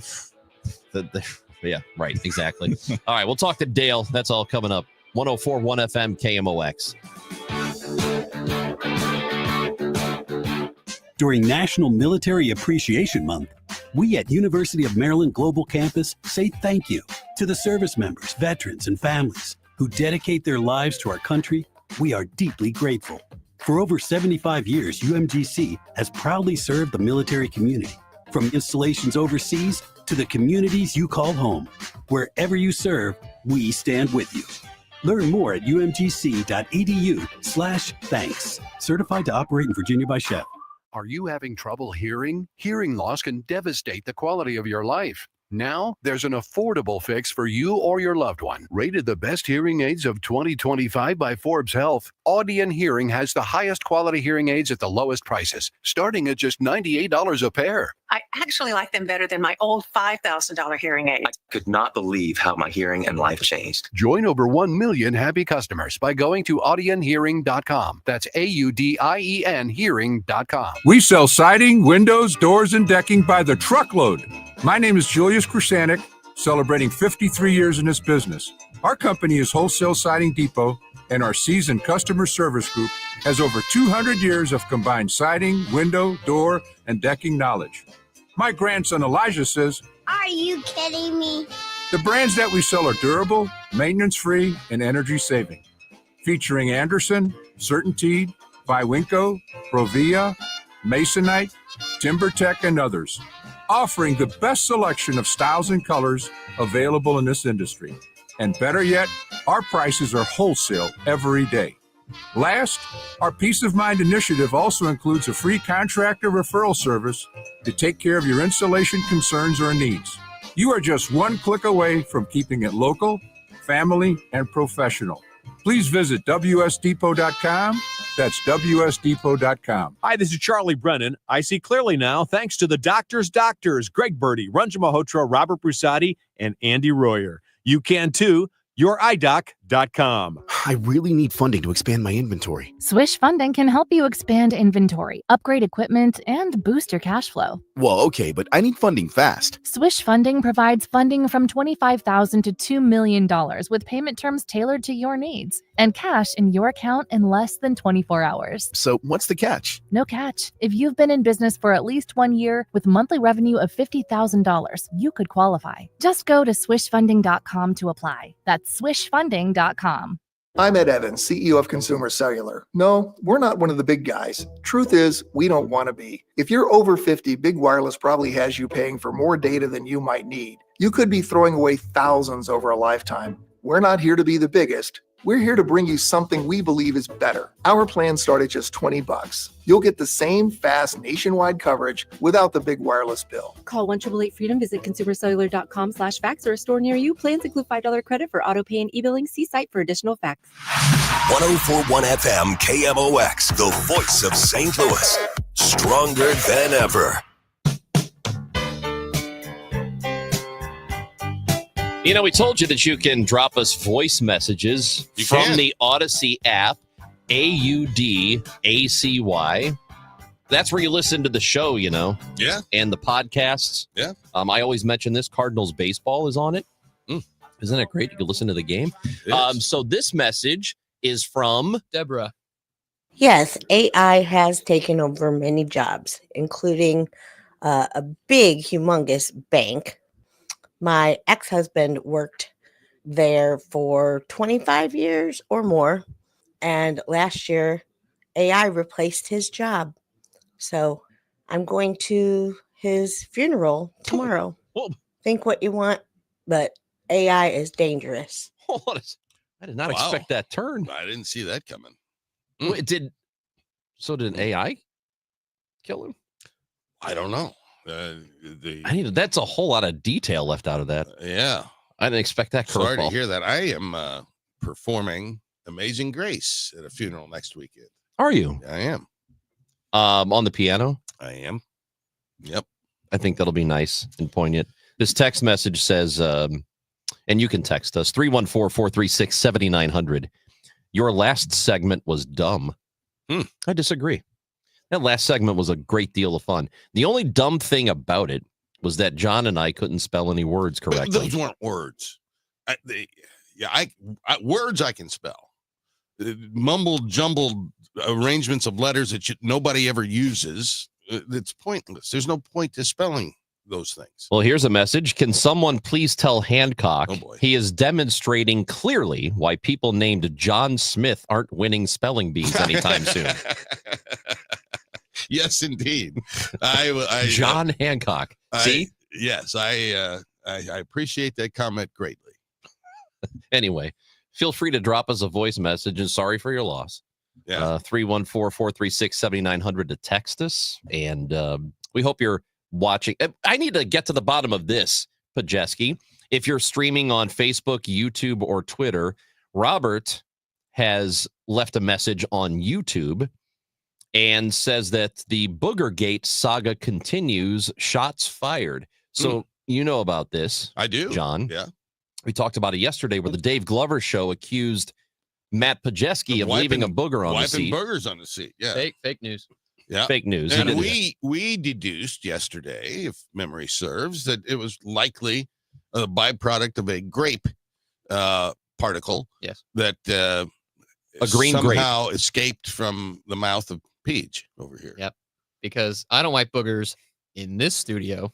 Right. You don't wipe boogers anywhere, do Thank you? You're right. You're right. No.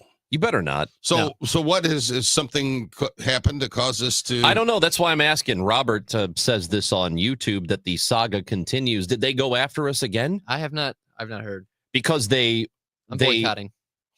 You're boycotting the Glover show? Yeah. They insult me in this show with with this booger talk. They and they did it again yesterday. They tried to blame us, the Chris and Amy show, for being slobs. Yeah. When it's Andrew Stolz who's always leaving crap on that table. Yeah. In fact, it happened. We left this show yesterday. What was sitting on that table? Pizza. There's all kinds of crap. Donuts and condiments and crumbs and Pizza. half-eaten pizzas. Yeah. So they're blaming us for being messy, but it's not us. Well, I left my club soda here yesterday, so I'm not faultless in this scandal. I like to take my things out of here when I leave. I try to. Yeah. I left my phone here one time. Well, that's a real problem. It is. Isn't it sort of nice?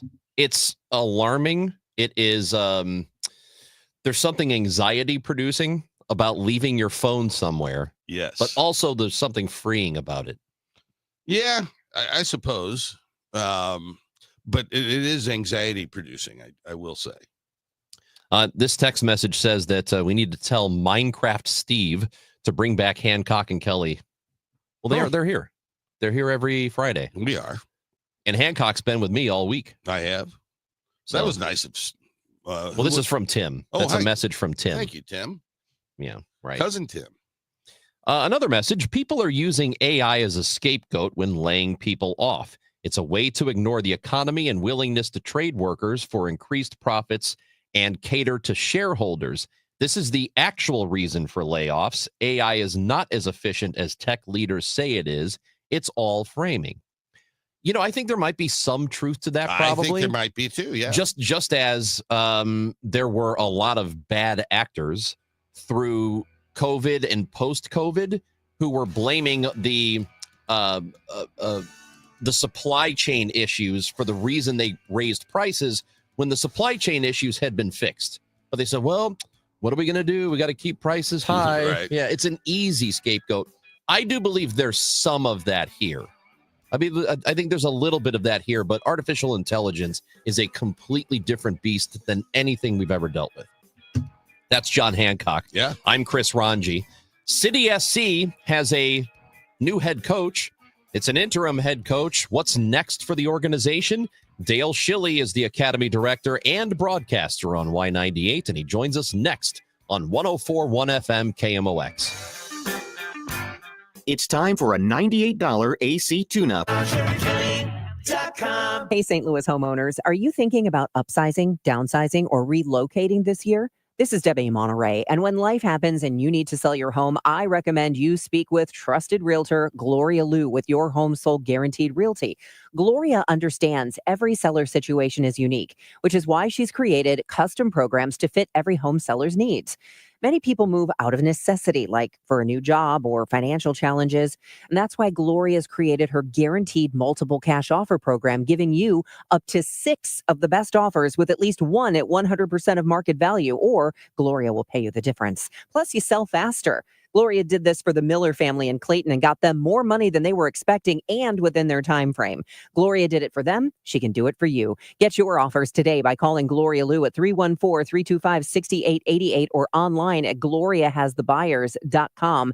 Gloria and seller must agree on price and possession date. gloriahasthebuyers.com. Hey guys, Glover here for my friends at Zero Res. As you know, if you listen to the show, big fan of Zero Res. They have been a supporter of the show for over 15 years now, which I hope means something, that when you guys have decisions to make on who's going to clean your carpet or where you're going to buy a car, that you understand that Zero Res has been a big part of the Dave Glover Show now for over a decade. They have a special deal every month. This month, it is 3 rooms of carpeting, deep clean, starting at $129. $75 off your air duct cleaning. We also do all types of flooring. We have a great hardwood treatment now that's not going to set you back a whole lot of money. These guys are great. They're punctual. They are professional. I've had them out to my house half a dozen, maybe a dozen times over the years. I just love them.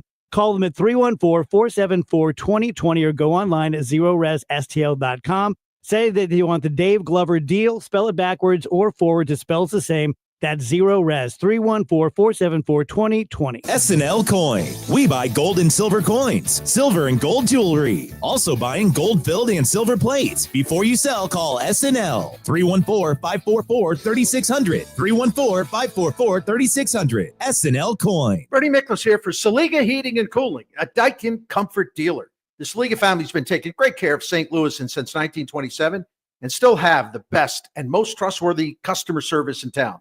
Saliga can handle all of your heating and air conditioning needs for home or business. They offer free estimates and financing options, and they won't leave you hanging if there's an emergency. The Miklasz family's been calling on Saliga for more than 15 years, and we fully appreciate their knowledge, their class, and their integrity. Saliga's never tried to pressure us. They always take the time to discuss all the available options, including low-cost solutions. Saliga has saved us good money with their Priority Club maintenance program, which extends the life of our equipment.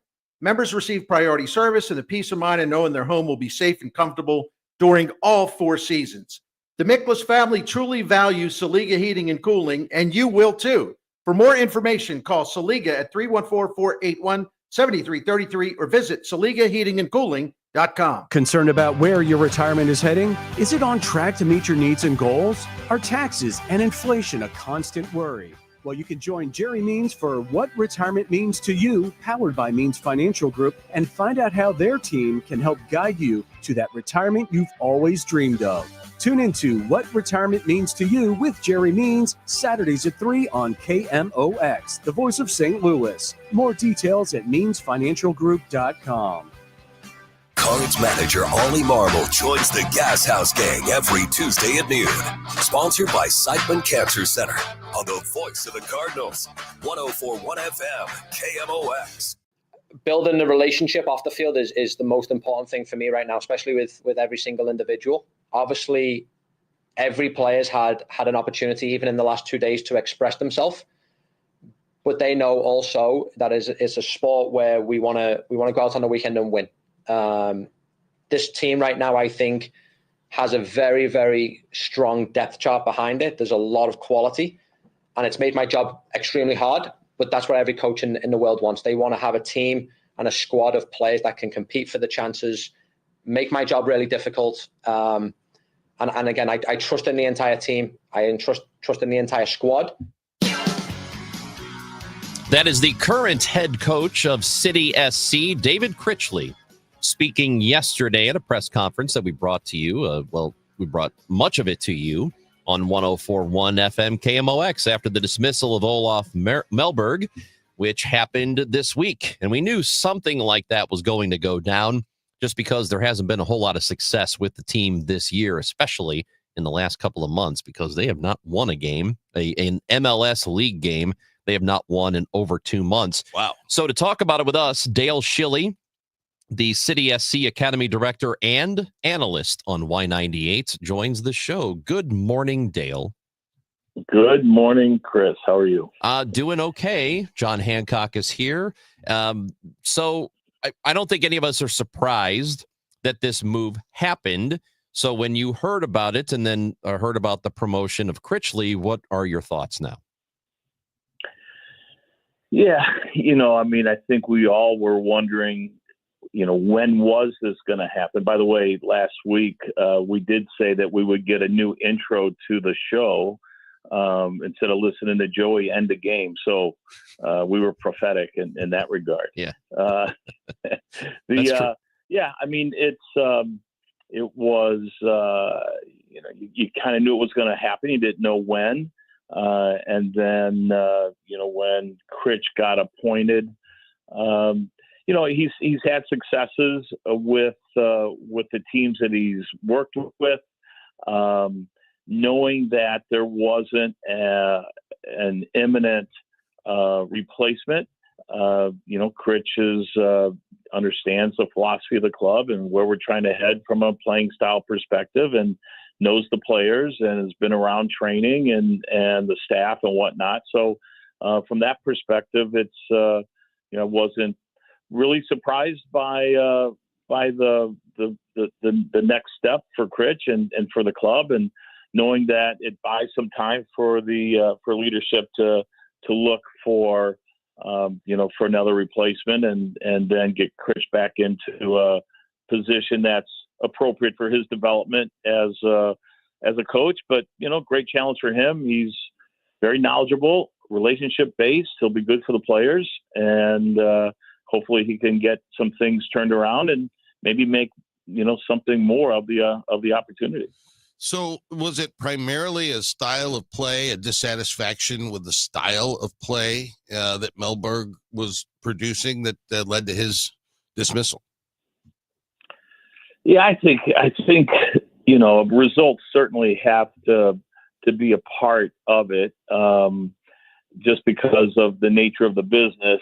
But I think the combination of the results and the combination of what the games look like and what the intention is of the organization for the games to look like, that wasn't quite the same. Things did start to change a little bit, but then the results that we had found earlier in the year weren't matching up. So, I think it's a combination of the two that ultimately led to the change. And unfortunately for Olaf and the team, we just had a lot of injuries and guys missing, and he didn't have some of the depth that coaches would have liked to have to be able to, move the lineup around or have some options in their lineup. So it was just a tough situation for all. Would the results in your mind have been the same with any other head coach? Well, if you look at it, let's just look at the full roster. We've got some results from the group a year ago when Hartle and Teuscher and those guys came into the fold last August or last July.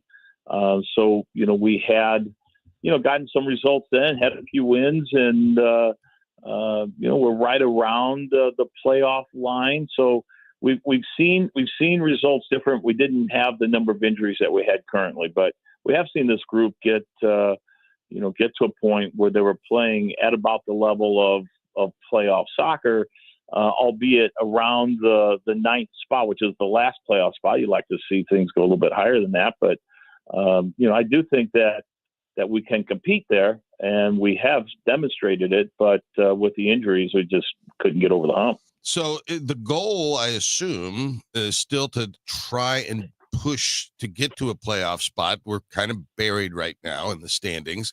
How realistic is it that this club, as it's constructed, can get there? Yeah, I would say we're going to need some help. We're going to need some players in the transfer window in July.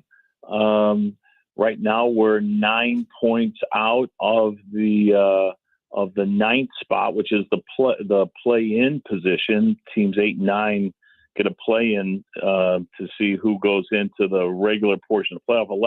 11 points out of the seventh spot. So, it's tough. It's early enough in the year where, in this league, a couple of wins puts you back into the fold quickly. San Jose, who we play Saturday, played Wednesday night, got a win out in Los Angeles. So they got a short turnaround and long travel. That helps us. We're starting to get players back. We've seen some of the injured players back in training, so there's a renewed enthusiasm. Hopefully that carries over into Saturday afternoon. How do you believe, if at all, City SC and the front office will approach addressing the roster moving forward? Because I know there has been some frustration with acquiring talent and being willing to spend money to do that. There has been money spent, but maybe not to the level a lot of City fans would like, especially when you look at what the amount of revenue they brought in from ticket sales, and the fact that the city has been really supportive of them in the first few years. So do you think there's going to be much difference in that regard?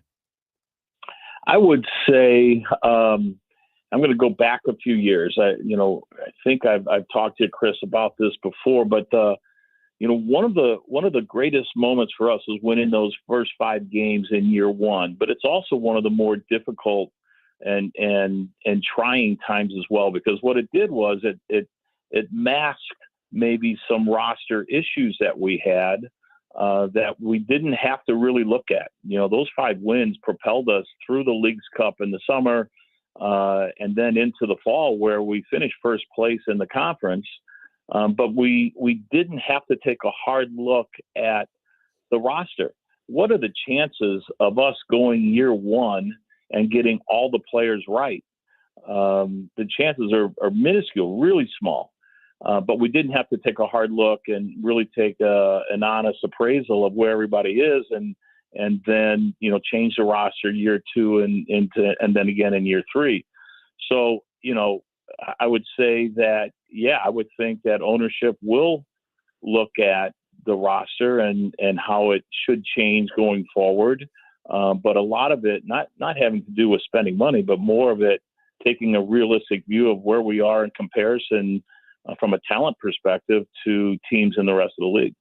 I was looking at the rules that govern how you compensate players and all of that. This is a complicated system in order to field a team in the first place. How much of a challenge is that in building a roster of players that you're confident can go out and win? It's a challenge, but at the same time, it's why things change so quickly. Cincinnati and their first 3 years finished in the bottom of the league, and then 1 year later they're finishing in the upper third. Los Angeles, on the other side, the Galaxy, win the league last year and haven't won a game yet this year. So it's things can change really quickly with some attention to the detail and the talent level, because the league is built on parity. So you can turn things around quickly. Just have to make the right choices. So let's talk about how quickly they can turn it around, or at least go back to that, because they, I believe it was Lutz yesterday who said, there are 57 points still out there to be had. And obviously they're not going to get all of those, But knowing where they are in the conference, second from the bottom, how real is the opportunity for them to get back in it? So I would say what we've seen in the past, and this is without me doing, last minute research here, but I've used 45 points as my barometer to get into that group of 9 into the playoffs. So, we're at 11 now, so 34 more points, 57, that means there's 19 games left. Is it possible? Yeah, it's possible. You're going to have to get 2 points a game to get to that stage or just under. So it's a tall order, but you have to get on a run, and we certainly have talent. And you've got a guy like Roman Berkey who can single-handedly win games for you, or at least keep teams off the board until you have a chance to score a goal. He certainly did that in year one, and we've seen him stand on his head to keep us in games. So it's a tough one. It is not a given. But you have already on that end of the field with Roman, depending upon what you can find in the summer and the transfer window, I think there's a chance you could get there, but we need to find a little bit more talent, maybe something in the back to help us from an athletic perspective, and then something up front to help us from a goal scoring perspective. Yeah, and this is the last year of Roman Berkey's contract, and very unclear whether he'll come back. And I think he's probably I think he is one of the elite goaltenders in the MLS. Sure. How likely are we to keep him?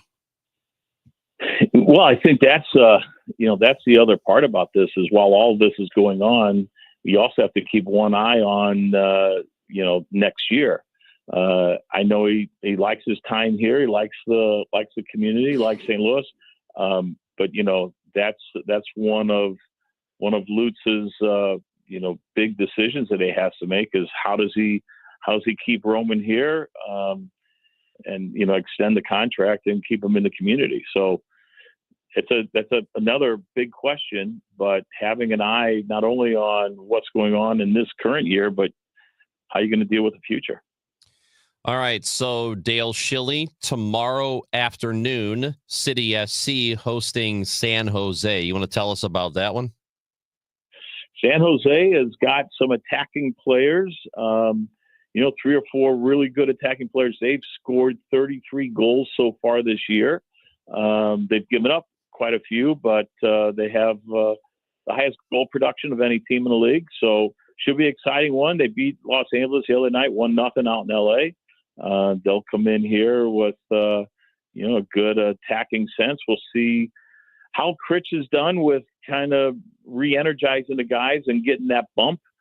That's something that people talk about is having players kind of rebound from when they get that new coach in and the new sense of energy. So hopefully we can find it and pull one off and start things on the right foot for Critch. Well, it's on you tomorrow, my friend. That's right. It's on me. It's on you. What time's the pregame show? You want to tell us? We'll start at 1 o'clock. 1 o'clock. Kickoff will be at 1:40. 1:40 on Saturday afternoon. It's supposed to be 85 degrees. It'll be a great day for a game. Oh, are you ready for this? Because tomorrow's the start of the gross St. Louis summer. You ready? Yes. All right. I'm ready. All right. Be good, Dale Schilly. Go get him. All right. Thank you, guys. Dale Schilly is the Academy Director for City SC and analyst on Y98. As he mentioned, the broadcast tomorrow on Y98 gets started at 1 o'clock. David Critchley was the Academy Director at one point. He was, yes. Well, he was City 2. He was in charge of, yes, yeah.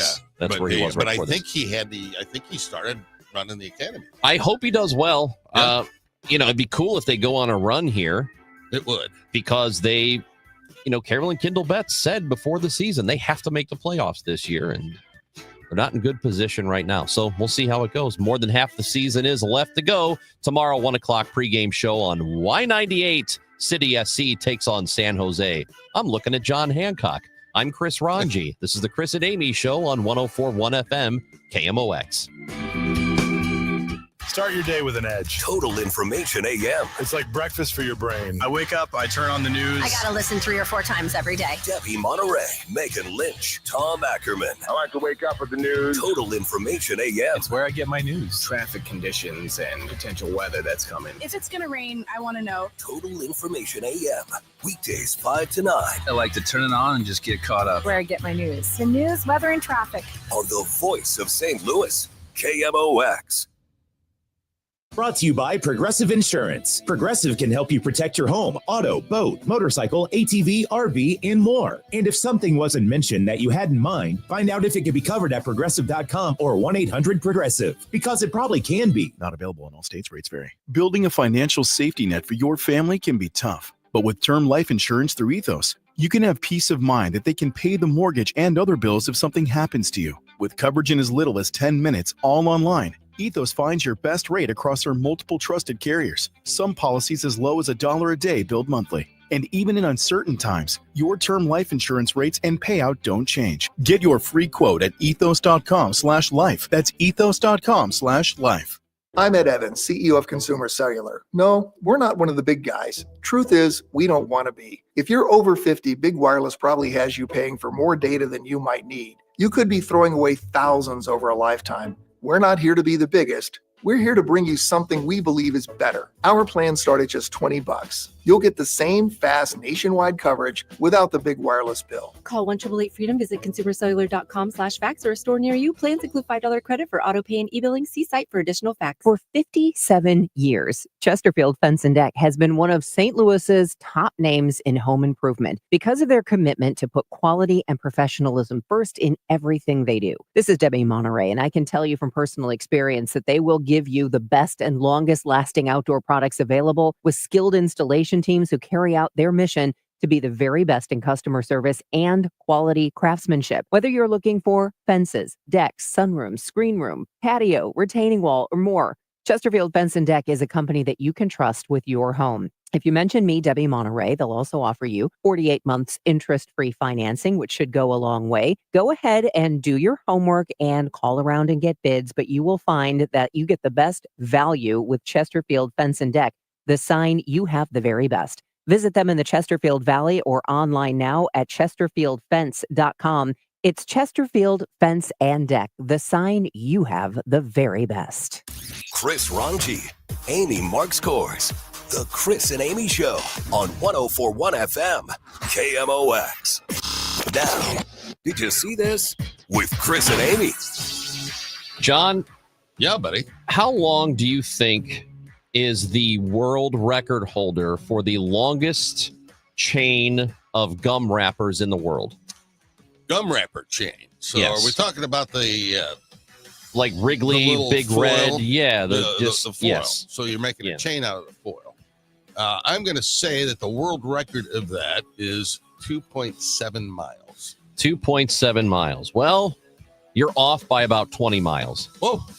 The latest official measurement of the longest chain of gum wrappers. So a man who learned back in the 60s to fold them and create chains of, he saw school classmates doing it when he was in school. I have, this must be a thing in the 60s because I've never heard of this. I remember it. So he has done it. 23.226 miles. Wow. Where? So he's out of Canada. Oh.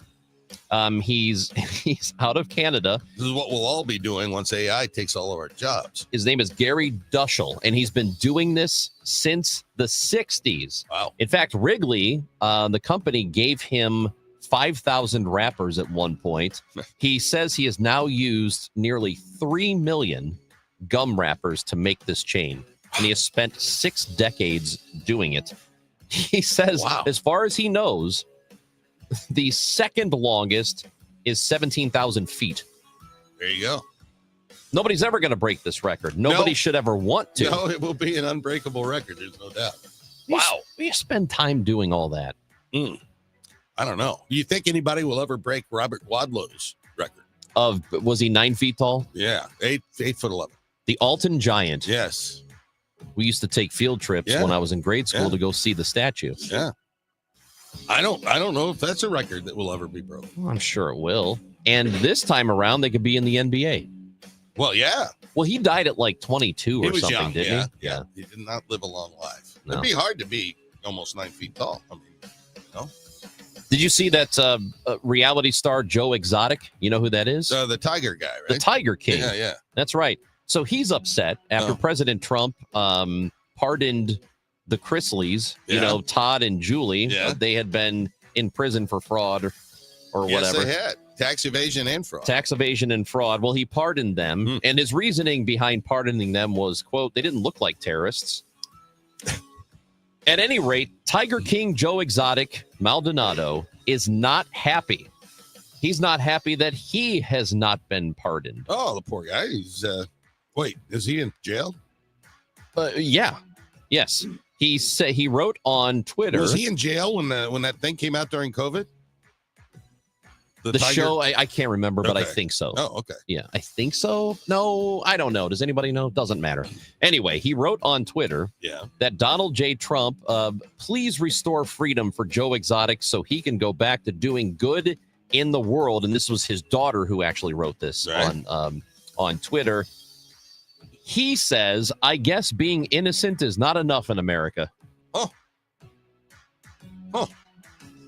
They, and he's talking about the Chrisleys, all admitted to perjury on the world television, but yet I am left to die of cancer before I can get any help.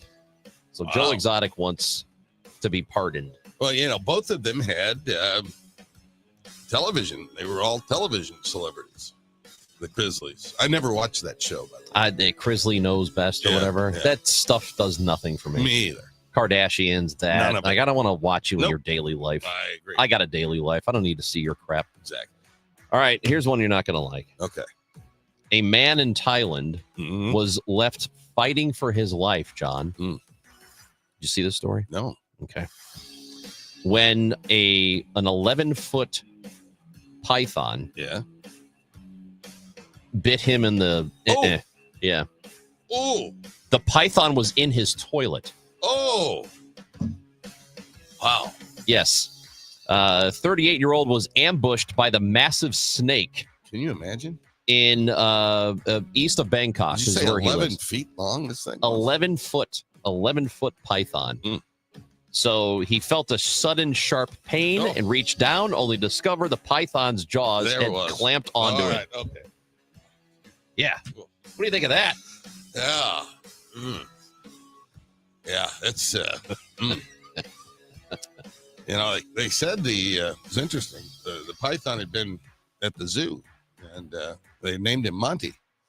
And Okay. yeah, John, would you rather die by drowning, being burned alive, or bleeding out because you're got bit by a python? Oh, probably burned alive. You think so? Yeah. I mean, the flame would have to be intense because I don't want to be strangling, dangling on there. Yeah, no, I lingering on. Yeah, no, I get That'd you. be it. That's John Hancock. I'm Chris Ranji. The final hour of the show is coming up. Gas House Gang is also happening at 12 o'clock. Mike Claiborne is sitting in with me today. When we come back, though, Dr. Gregory Jantz is going to visit with us. He is the author of a book called Conquer Depression, 7 Secrets to Take Back Your Life.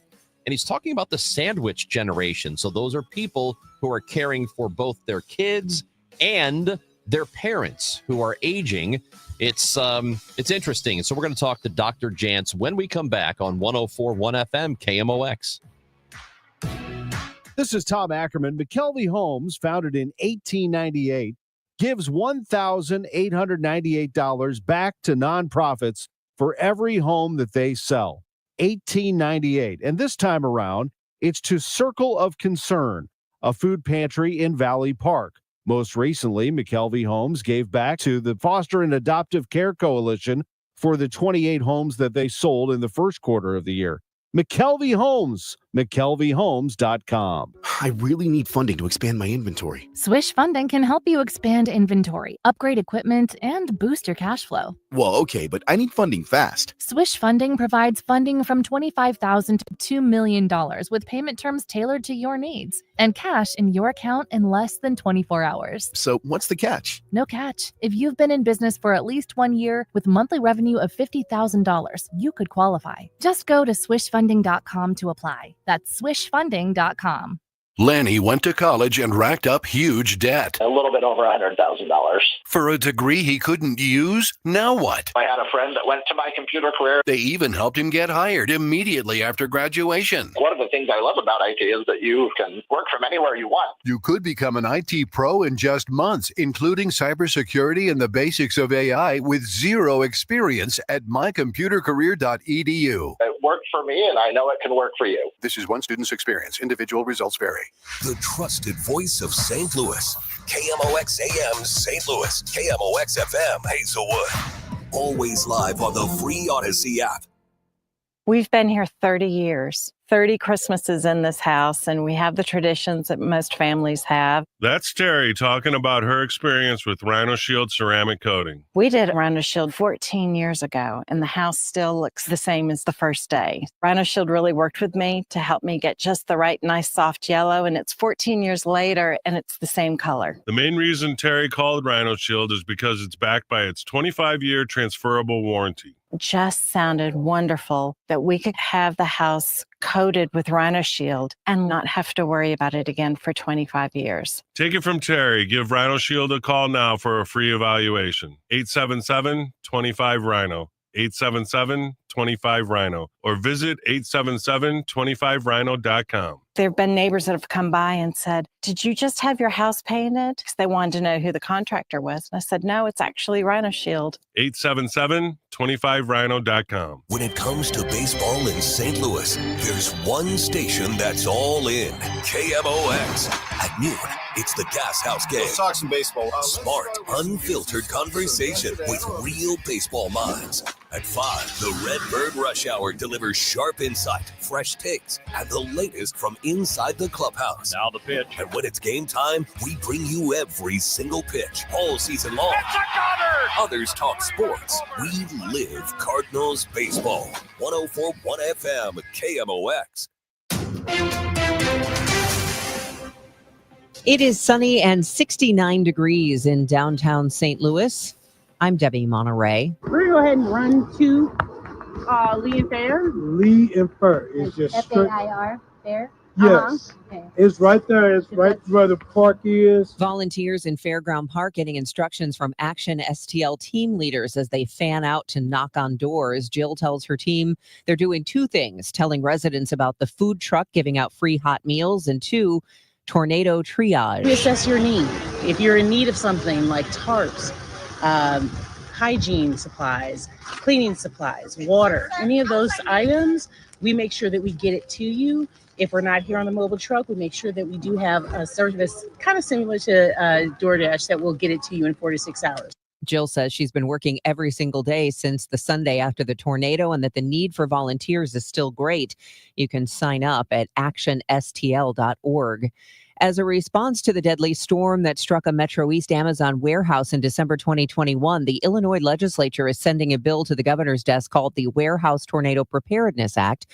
Democratic Senator Chris Belt of Swansea is one of the sponsors. It's about learning from the past. It's about honoring those that lost their lives by making sure no other family has to endure the same kind of loss. Under Belt's measure, warehouse operators must develop and file tornado safety plans for each facility within 120 days of the law's effective date. Newly constructed warehouses will also be required to meet higher safety standards for tornado protection. And beginning in 2027, building inspectors must hold International Code Council certification relevant to their inspection area.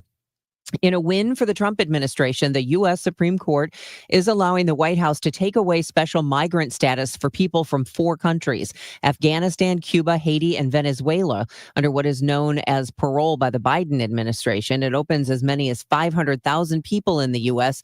legally to deportation. Here's former federal prosecutor Lori Levinson. The argument had been made on behalf of the migrants that at least as long as the litigation is going on, there should not be any deportations. But the Supreme Court said that the Trump administration can move forward. The court's 7-2 ruling is not the final word, but reverts the case to an appeals court to hear out all arguments. Health and Human Services Secretary RFK Jr.'s Make America Healthy Again report on the causes of chronic disease in children cited more than 500 studies, but several of those studies reportedly don't exist. The digital news outlet Notice found 7 of the studies cited appear never to have been published. Some studies misinterpreted in the report. Other authors say they didn't write what was stated. AI experts tell the Washington Post the report appears to have been generated using artificial intelligence. Taking a look at the forecast. A nice afternoon with more sun than clouds, much warmer than yesterday, the high 81, and clear tonight, those 62. Sunny to partly cloudy tomorrow and very warm. It'll be rather hazy as smoke from distant wildfires affects the area, the high 88. I'm AccuWeather meteorologist Joe Lundberg on 104.1 FM, KMOX. Sunshine and 69 degrees now in downtown St. Louis at 11:03. I'm Debbie Monterey, KMOX News. It's the Chris and Amy Show on 104.1 FM KMOX, sponsored by the St. Louis Aquarium. Explore the St. Louis Aquarium at Union Station.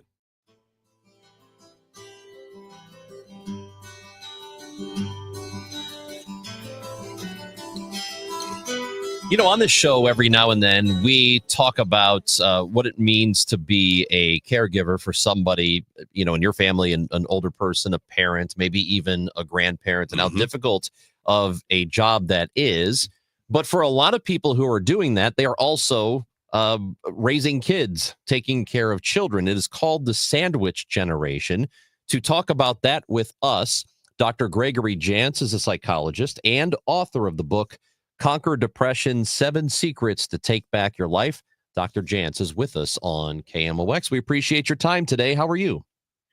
Oh, good to be with you. You know, as a mental health professional, as a counselor, I've got to tell you, we're seeing more of this. Individuals, you know, you've got maybe teenagers at home, and you're also trying to care for aging parents. Talk about a challenge. Yeah, how much more prevalent is that now in 2025 than it was maybe 25 years ago or even prior to that? Well, it is absolutely more common. And part of it is we're doing more of keeping parents and elderly parents generally nearby or in the home. We're seeing more and more of that. So where parents are moving in the home of, you know, one of their kids, maybe they're married kids. And then there is a whole couple generations there in the household. And, you know, by the way, let's just say, if you're a caregiver and you're caring just for aging parents or an aging loved one, that's a very special place to be. And you know it if you're in that, because after a while, you get worn out, you get tired, you may find your personality's changing, you get irritable and you lose patience. So there is an emotional, and I'm going to say physical exhaustion that just goes along with caregiving. Yeah, and then you factor into that, you know, increasingly, I think in this society, your kids work and they get married and they have kids, and so you know there's times where you've got 4 generations of people in your house, and that happens more often than you think, and that's a lot. It is a lot. It's a lot emotionally. It's a lot in the same space. And add this in, there's a lot of expectations that things are supposed to be a certain way. Or let's say you have, you know, kids in the house and maybe they're teenagers, and there's the expectation that your teenager is going to help bit here. But you remember, a teenager, they're self-absorbed. They're in their own world. Oftentimes, they're not real sensitive to the needs of those around them. And so then you get even more frustrated because it's like, my kids should be helping. Yeah, that is definitely the frustration and the difficulty, is that people who are caregiving for somebody older, whether it's the kids not helping or anybody not helping, they just feel like there isn't a whole lot of help for them. So when they have that, what can they do about it? Okay, self-care, and I don't mean to just brush over this, but your own self-care, which includes, it's going to include sleep. And I used to work in sleep research, and this is a big area. If you're a caregiver, you're going to need to do self-care and sleep. Now, self-care can be as simple as, okay, my nutrition matters. Make sure you're taking care of you. And when people are stressed out, they tend to drink less water. Instead of 10, 12 cups of coffee, okay, I want you to get your water intake up and always have a source of protein in the morning. Just set yourself off for a good brain day by having that protein in the morning. Super important. And the other thing, you've got to get out. Maybe it's a 20-minute walk, but you've got to get into a pattern of renewal. So get into this. I'm going to renew my mind. I'm going to get outside. And you just got to get moving again. Just those 2 breaks a day of 20-minute walks can be really substantial for your emotional well-being. I know it sounds simple, but it's really important.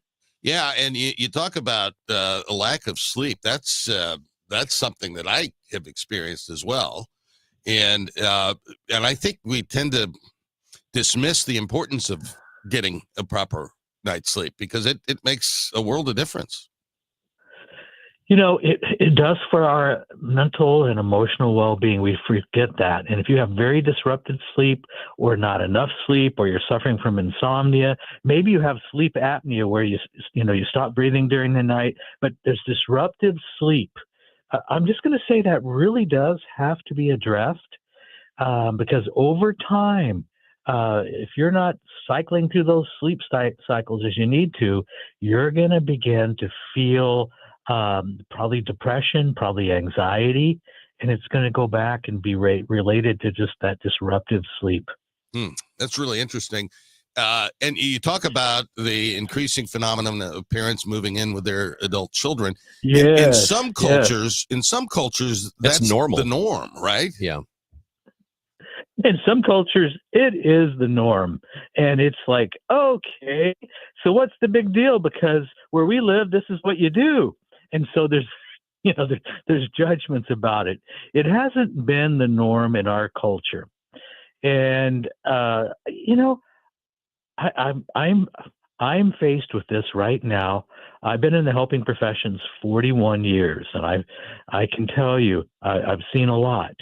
But I also see how the dynamics change, how the pressure changes when you invite an elderly parent or parents into the home. Caregiving is exhausting. Let's just say that. But there's also, we want to have the right attitude. Hopefully we can do it out of love. Hopefully if there's some end-of-life issues that we need to resolve with a parent or a loved one, we got a little time to do that. And so it's our frame of reference that's so important. It's actually going to be a pretty short season. If you have a parent or parents in your home, look at our lifespan. That's going to be generally a pretty short season. And it can be meaningful, tiring, but meaningful, or we can turn it into a lot of resentment. Dr. Jantz, you've written dozens of books on, just mental health and depression and this book here about Conquer Depression.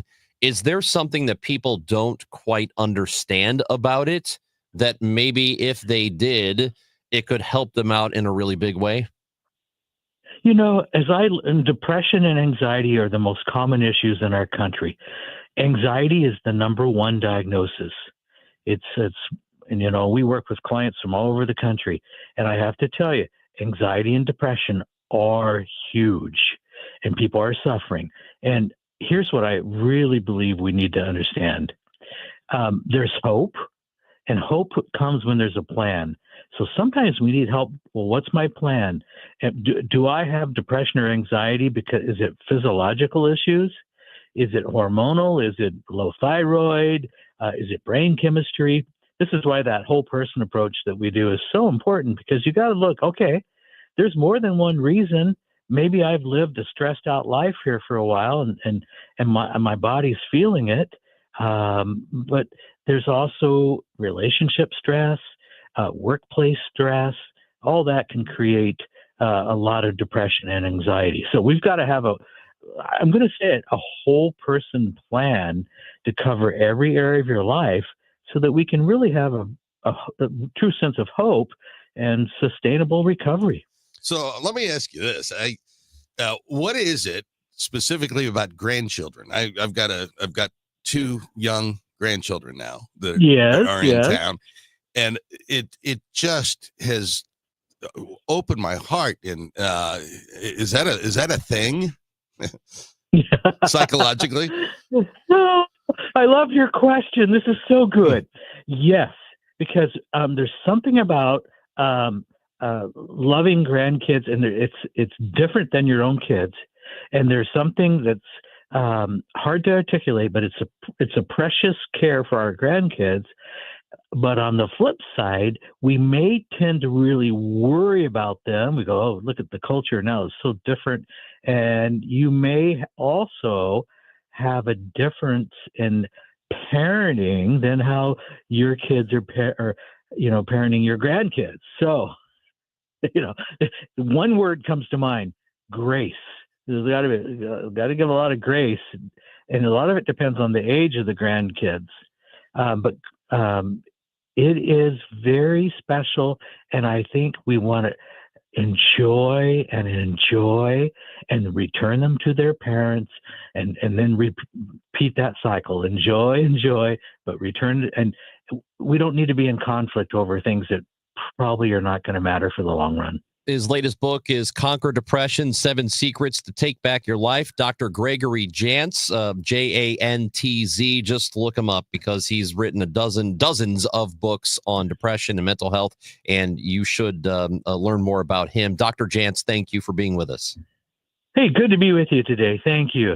John Hancock and Chris Ranji with you on the Chris and Amy Show. We will talk to Chief Washington correspondent for CBS News, Major Garrett, next on KMOX.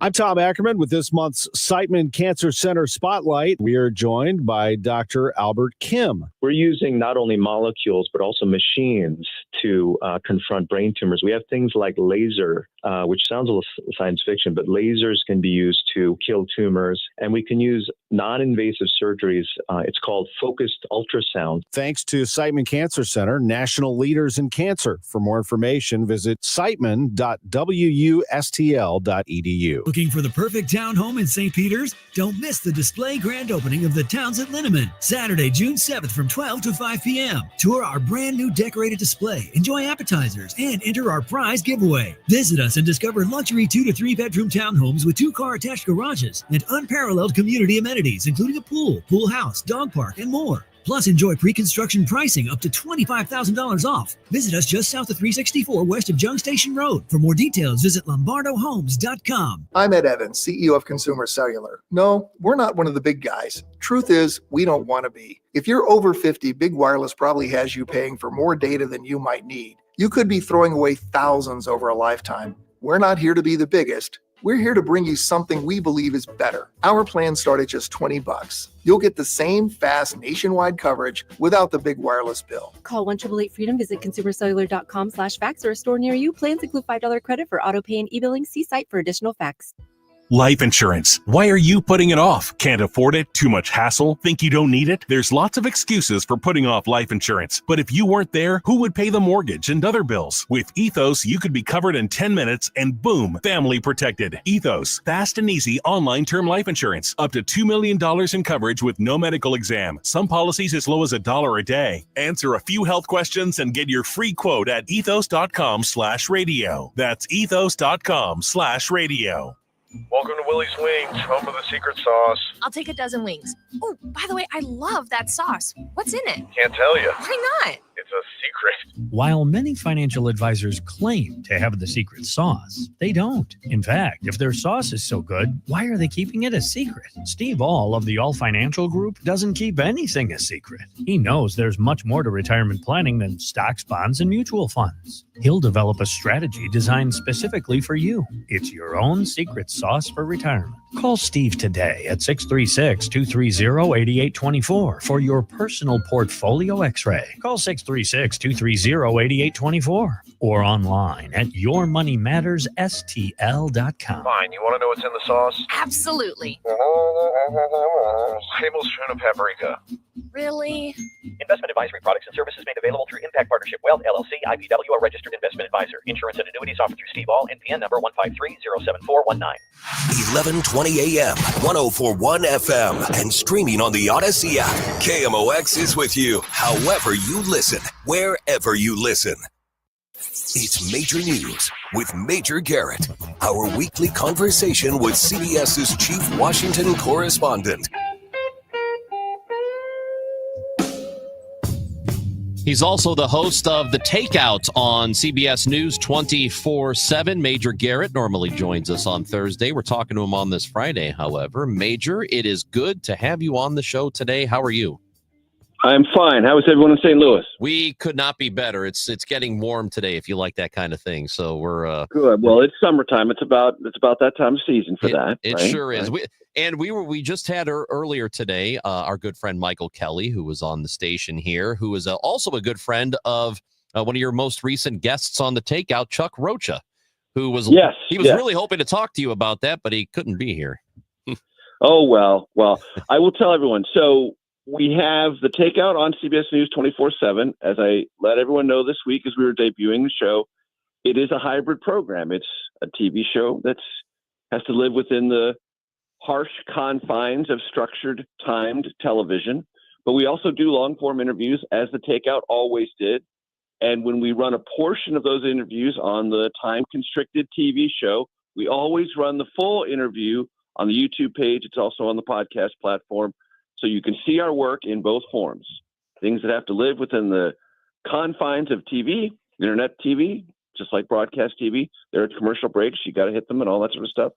But on the podcast platform and the YouTube page, you can see all the full-blown interviews. And we have a long one with Chuck Rocha, who's not just a Democratic strategist. He has a fascinating life story that we go into in great detail. Yeah, Texan. And so you talked about his life story. He spent a considerable amount of time with Congressman Dick Gephardt from right here in St. Louis. Did you get into any of those stories?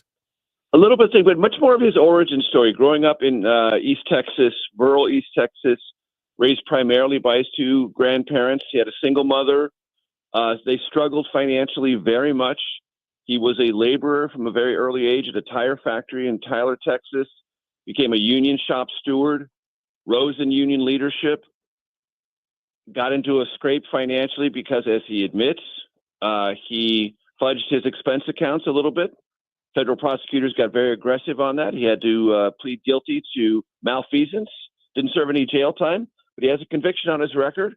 That's not something that most people in the political consulting world have as part of their resume. Chuck Rocha has pushed through that, succeeded anyway. And his life story, he said to us in my conversation with him, is sort of a reminder that people, A, make mistakes, people, B, can and should get a second chance, and redemption stories are real. Major, this week, a federal court ruled that the sweeping tariffs, are something that Donald Trump is not able to do. And of course, there's going to be a process of appealing that. So what do you think happens next with all of this? So, very quickly, what the president did was he declared an economic emergency. He said the trade deficit constituted an economic emergency. No one's ever done that before in our history. It was a never before tried interpretation of a existing law, which if you declare emergency, the White House says, then you can do whatever you want with tariffs. People sued and said, no, the Constitution is very clear. Tax revenue has to be generated through the Congress. And historically, when tariffs were applied, when we were a tariff-based economy, not a income tax-based one, that's meaning our revenue came from tariffs, not income taxes, Congress approved the tariffs. Presidents did not apply them unilaterally. There were other powers this White House could have used that would have been closer to the law. They decided not to use them. Why? Because they take time. They wanted the fastest, most shocking way to create this global tariff conversation and convulsions, and they got it. But there are legal challenges that are probably going to inhibit those powers. And the White House is already trying to figure out its Plan B and Plan C. Those Plan Bs and Plan Cs were available to them all along. They were much probably closer to the law and legally enforceable, but they would have taken more time. They didn't want to wait.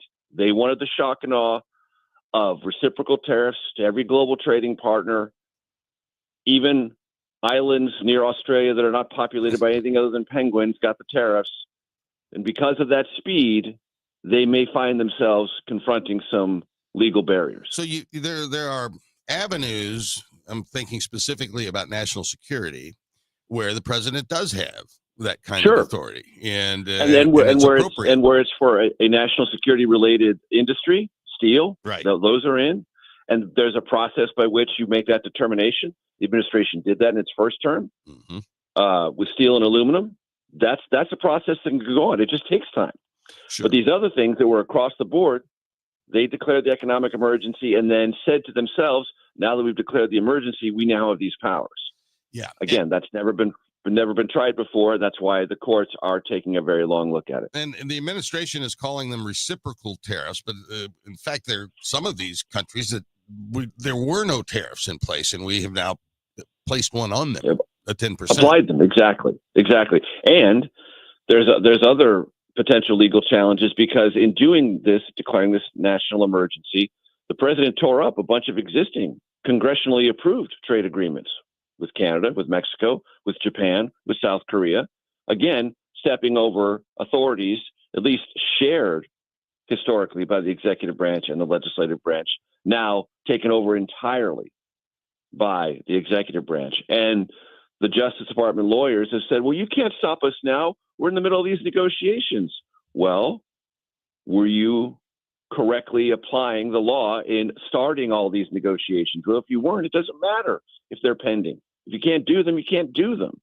And these are parts of a divided government, which we have. We don't have a unitary government where the elected president can do whatever the elected president decides on all manner of things.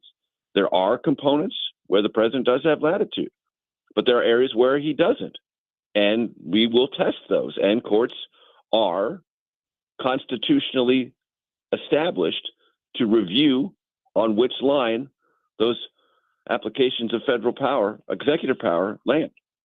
The big, beautiful bill has the support of Republicans in Congress, but what sort of fight are we looking at when it comes to this bill?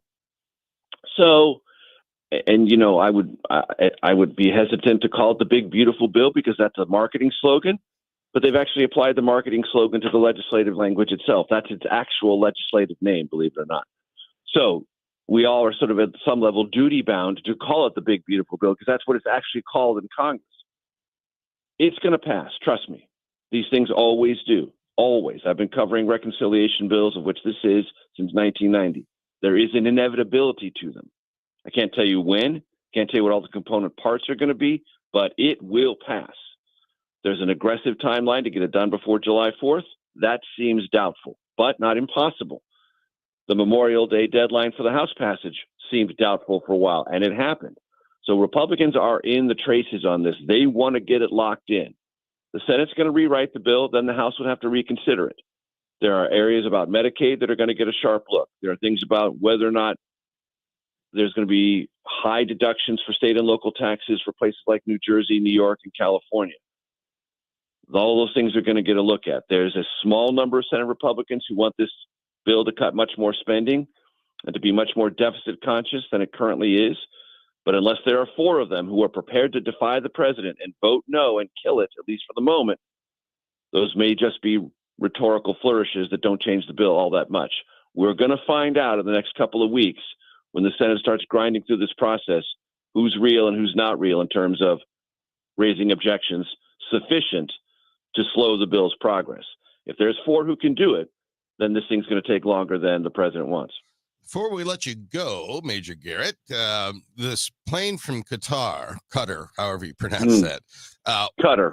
Where does it stand right now? They want some kind of a recognition that the White House requested it. Is that where things stand? Well, so it all sounded sort of easy at first. Well, they offered and I accepted.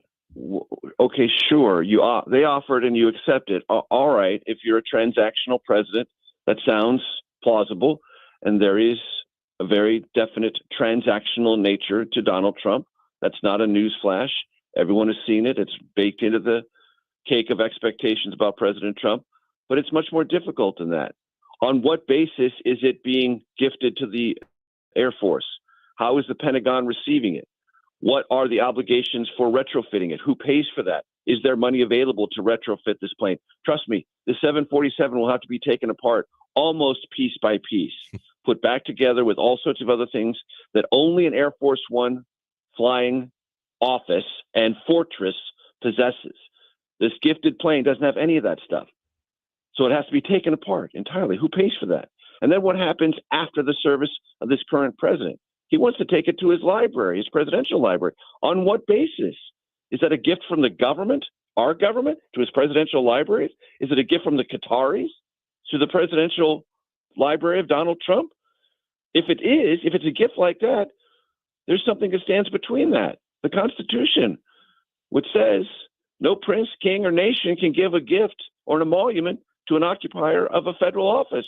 Well, guess what? The Qataris are all three: prince, king, and nation. Major Garrett, who's on the takeout today?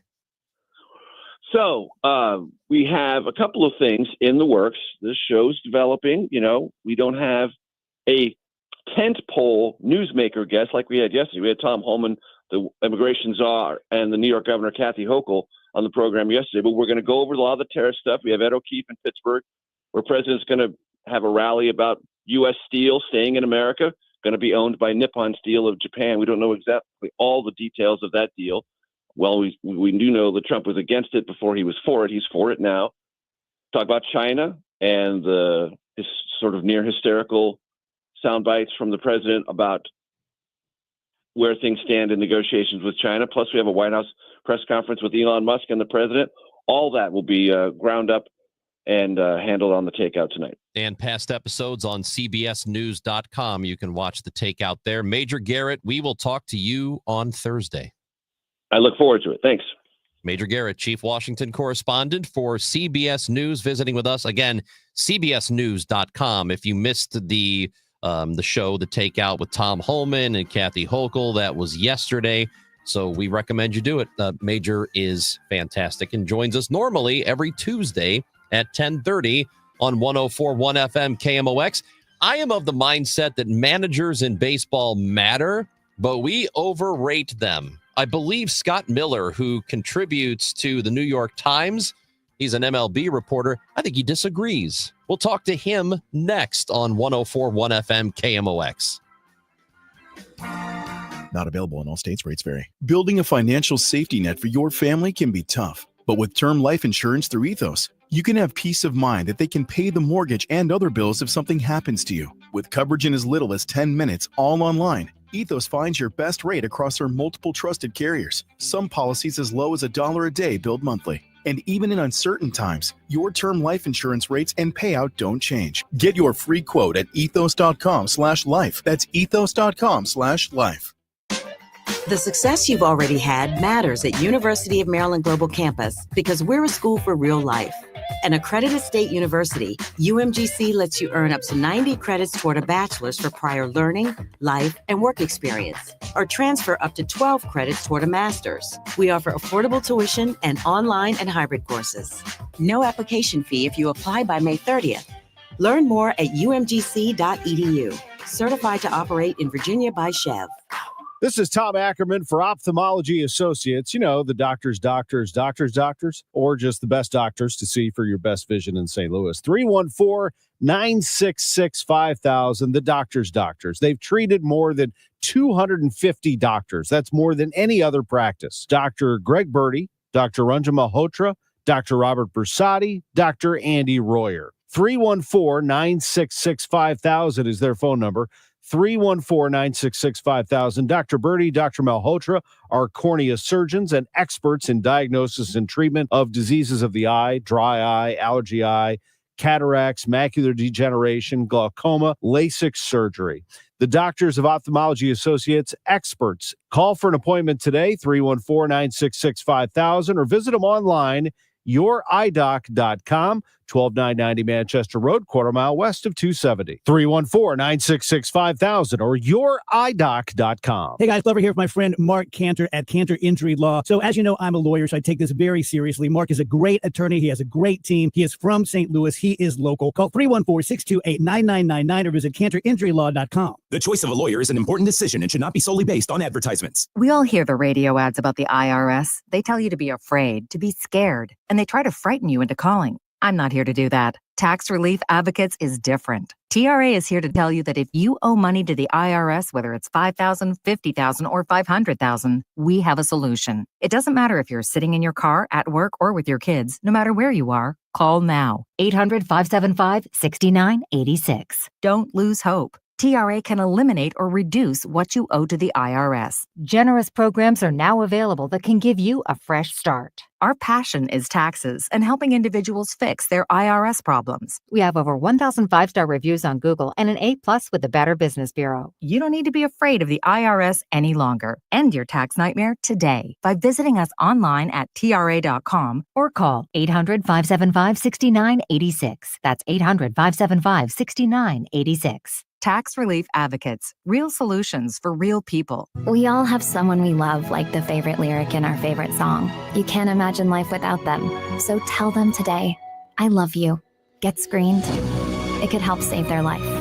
Visit cancer.org/getscreened to learn more. Tonight, the Cards, the Rangers. Ameren Total Access 610. Cardinals Radio. 104.1 FM KMOX. Oliver Marmol comes out. Ollie walks about halfway to the plate, and he's been kicked out of the game. Now he'll go out and get his 2 cents in. And somebody else just got thrown out while I was saying that, and that was the Cardinal manager. And DJ Rayburn's getting an earful now from Ollie. Oh, goodness. It's a nice shouting match going on, and Oliver's not going to go quietly. And Oliver Marmol and Dreckman are still shouting at each other, and Ollie turns and heads back to the dugout as he has been ejected. Ollie Marmol, he's got a few things to say, and Ollie's getting his money's worth. I think my favorite thing that happens on the Gas House Gang, which we have on at 12 o'clock every day, Monday through Friday, is when we have somebody who's watching the show or listening and texts in or writes a comment on YouTube or Facebook or whatever and says, hey, Ollie, you should get ejected more because every time you do, they win. So it's a fun part of baseball, I think, is watching managers get ejected. And I have long argued that we might overrate baseball managers in general. And if you've listened to any shows here on KMOX, you've heard people going after Ollie Marmol for a long time when they weren't winning. They have been winning this year, so it's a little bit different. But I think we overvalue just how much influence a manager has on what happens on the field. Somebody who might disagree with that is Scott Miller, MLB contributor to New York Times. And his new book is called Skipper, Why Baseball Managers Matter and Always Will. And Skipper is available now. Scott Miller, how are you doing? I'm doing fine. Nice to be with you guys. What would make you think I might disagree with that? Well, the title of the book, Why Baseball Managers Matter and Always Will. Why am I wrong? Oh, how much time do you have? Let's see. 25 minutes. I'm kidding. No, that's why I wrote the book, because a lot of people feel the way you do. And in today's world, there are arguments to be made in that vein. Years ago when managers had full and complete authority, back in the Whitey Herzog days, they'd shape teams to their image. Strategy was so much of a bigger thing back in the day. The bunt, the hit and run, the suicide squeeze, whatever. And that's all been kind of taken out of the game, over the past 20 years via analytics. And so I think the job of managing is important today. And I say it always will be, but today it's in a different way. The book looks at it starts in the late 70s, around the time computers are just being first sold to the public, and little did anybody know at that point in the late 70s what the computer thing would turn into. But anyway, you know, you had Whitey Herzog and Billy Martin and Sparky Anderson, all these guys that, you know, like Tony La Russa used to say, the one-name managers. Earl, you know, you knew who that was, Earl Weaver in Baltimore, and Tony, you knew, and Sparky. And anyway, the book carries from then to now, and it looks at what the job of the manager was like then, what it's like today, which is completely different, and it's important in different ways than it was 50 years ago. And it, you know, I look at, you know, kind of how we got from then to now and why we went from then to now. It's interesting you say that, because I'm thinking of Lou Piniella, and if you say Lou, you know exactly who I'm talking about. But right now, if you say Aaron, I guess you'd say, well, you must mean, you know, you must be talking about the Yankees manager, probably. But it's not like a household name in that way. So it is interesting that you say like that. They used to be. Well, and what's so also interesting about that whole thing is, you know, today's managers are in your face as a television viewer, as a sports fan, more than their predecessors, because, you know, with regional sports networks and every game's on TV now, you know, back in the 70s, you know, I mean, I remember growing up in Michigan, you know, I mean, you know, summertime would come, I'm a kid, I'm like, each week I'm looking at the Tigers TV schedule, because, you know, you get 2 or 3 games a week on TV. You know, you didn't get every game on TV, and those were special nights. Whereas today, every game's on TV, and more than that, every manager's press conference is on TV. So it is amazing, because you're right. You say Aaron, and you have to stop and think, well, Aaron Boone must be Aaron Boone of the Yankees. But I mean, he does a, you know, pregame press briefing, postgame press briefing, 162 games a year, most of which are out televised. And so the manager's always on the screen, and yet they're more anonymous than ever. So one of my main arguments against the influence of managers, and I clearly they can help create a good clubhouse environment, which is important to the team. You can't quantify how much it helps, but it does help. It does something. But my argument against it is, you know, on a given game, there are maybe about 300 pitches thrown on both sides, about, give or take. And on each one of those pitches, the team has the ability to score. The manager can't do that. Manager cannot hit a home run. Manager cannot induce a double play ball or get a strikeout. So is there some argument there that they're just not as influential as people might think they are? Well, you could make that argument, but then, you know, you flip it around. I mean, you know, look at how many pitching changes there are today. Look at how, you know, how much of that is going on, you know, whereas, you know, Earl Weaver, the year in Baltimore where they had 4 20-game winners, you know, he just rolled Mike Cuellar out one day and Pat Dobson the next, and Jim Palmer and Dave McNally, and, you know, sat back and, like Earl always said, waited for the 3-run homer, and his, you know, meanwhile, let his ace starting pitcher go 8 innings or a complete game even, and he had very little or very few decisions to make when it comes to the bullpen. So I think strategy-wise, it's different as well. And I know also managers meet, you know, obviously it's covered extensively in the book. You know, I mean, there are analytics meetings every single day, you know, and that doesn't mean the manager sits down with, you know, all 45 people of the analytics department, you know, going over everything.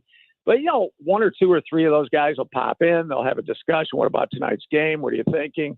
You know, starting pitcher was taxed last time out.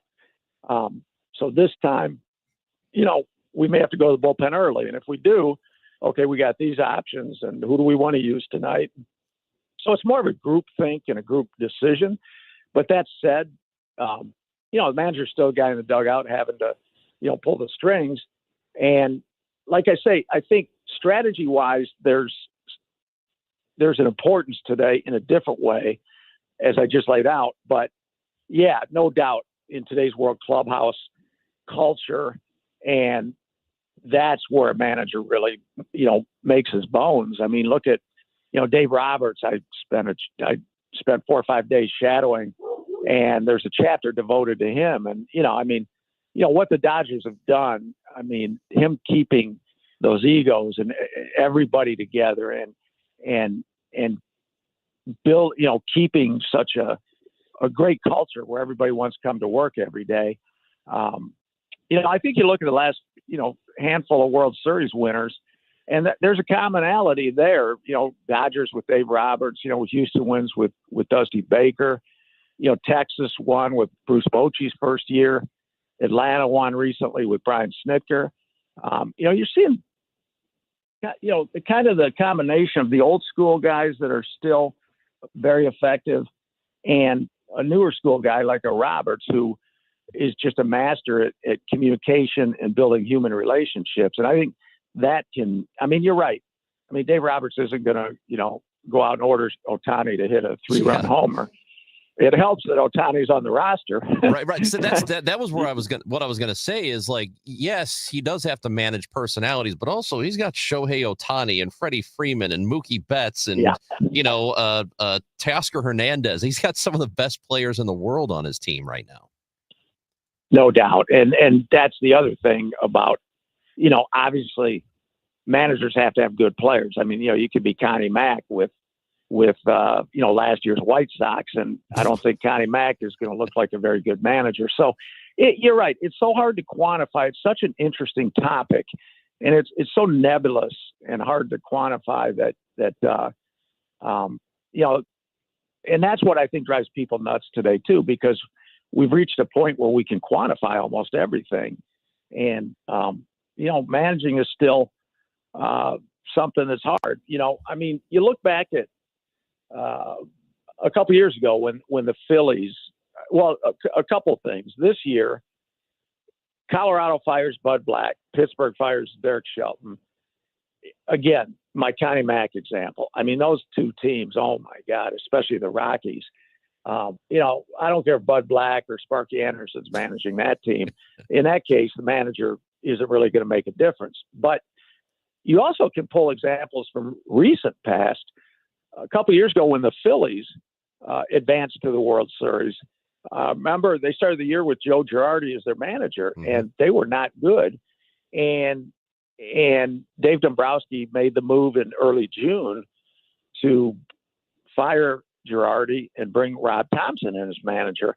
And that's an example where I think the manager really made a difference because, the players were so uptight under Girardi and nobody was having fun and everybody was pressing.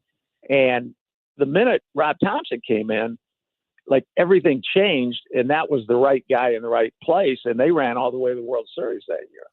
So you mentioned earlier, and our guest, by the way, Scott Miller, his new book is called Skipper. It's a fascinating look at the life of a baseball manager. You talked about Whitey Herzog earlier.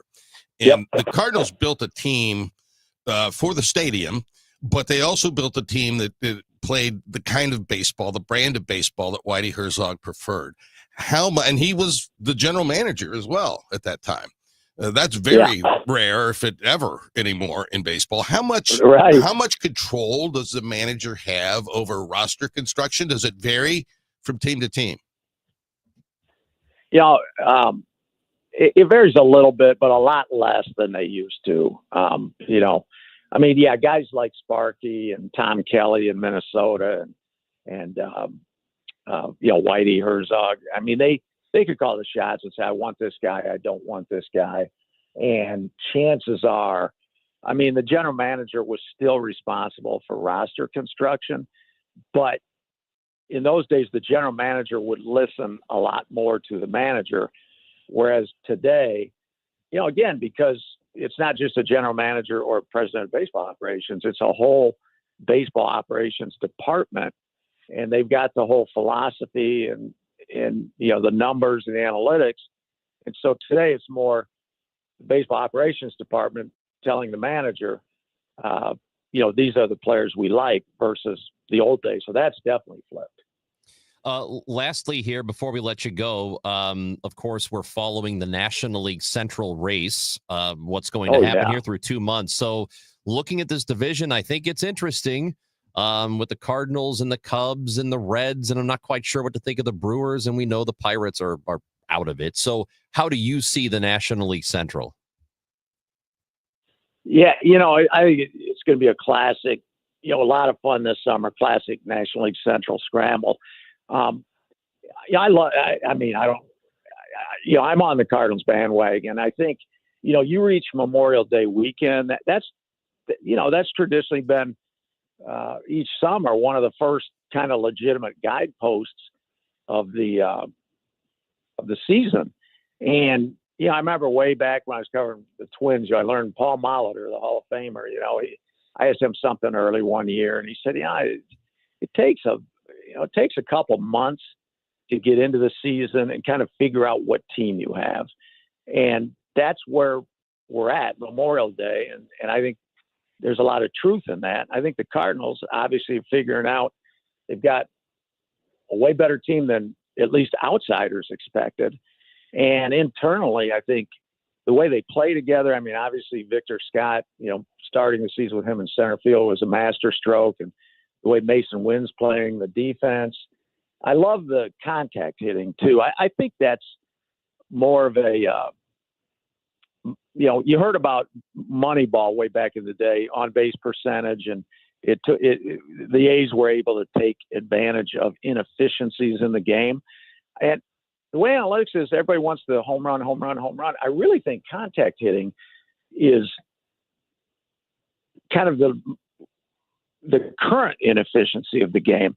You get a contact hitting team like the Cardinals. Every night they're punching out 10, 12, 14 hits. And when you've got guys up and down the lineup that can put the ball in play and instead of strike out, good things can happen when you put the ball in play. And, in the last week, I've watched a handful of Angels games.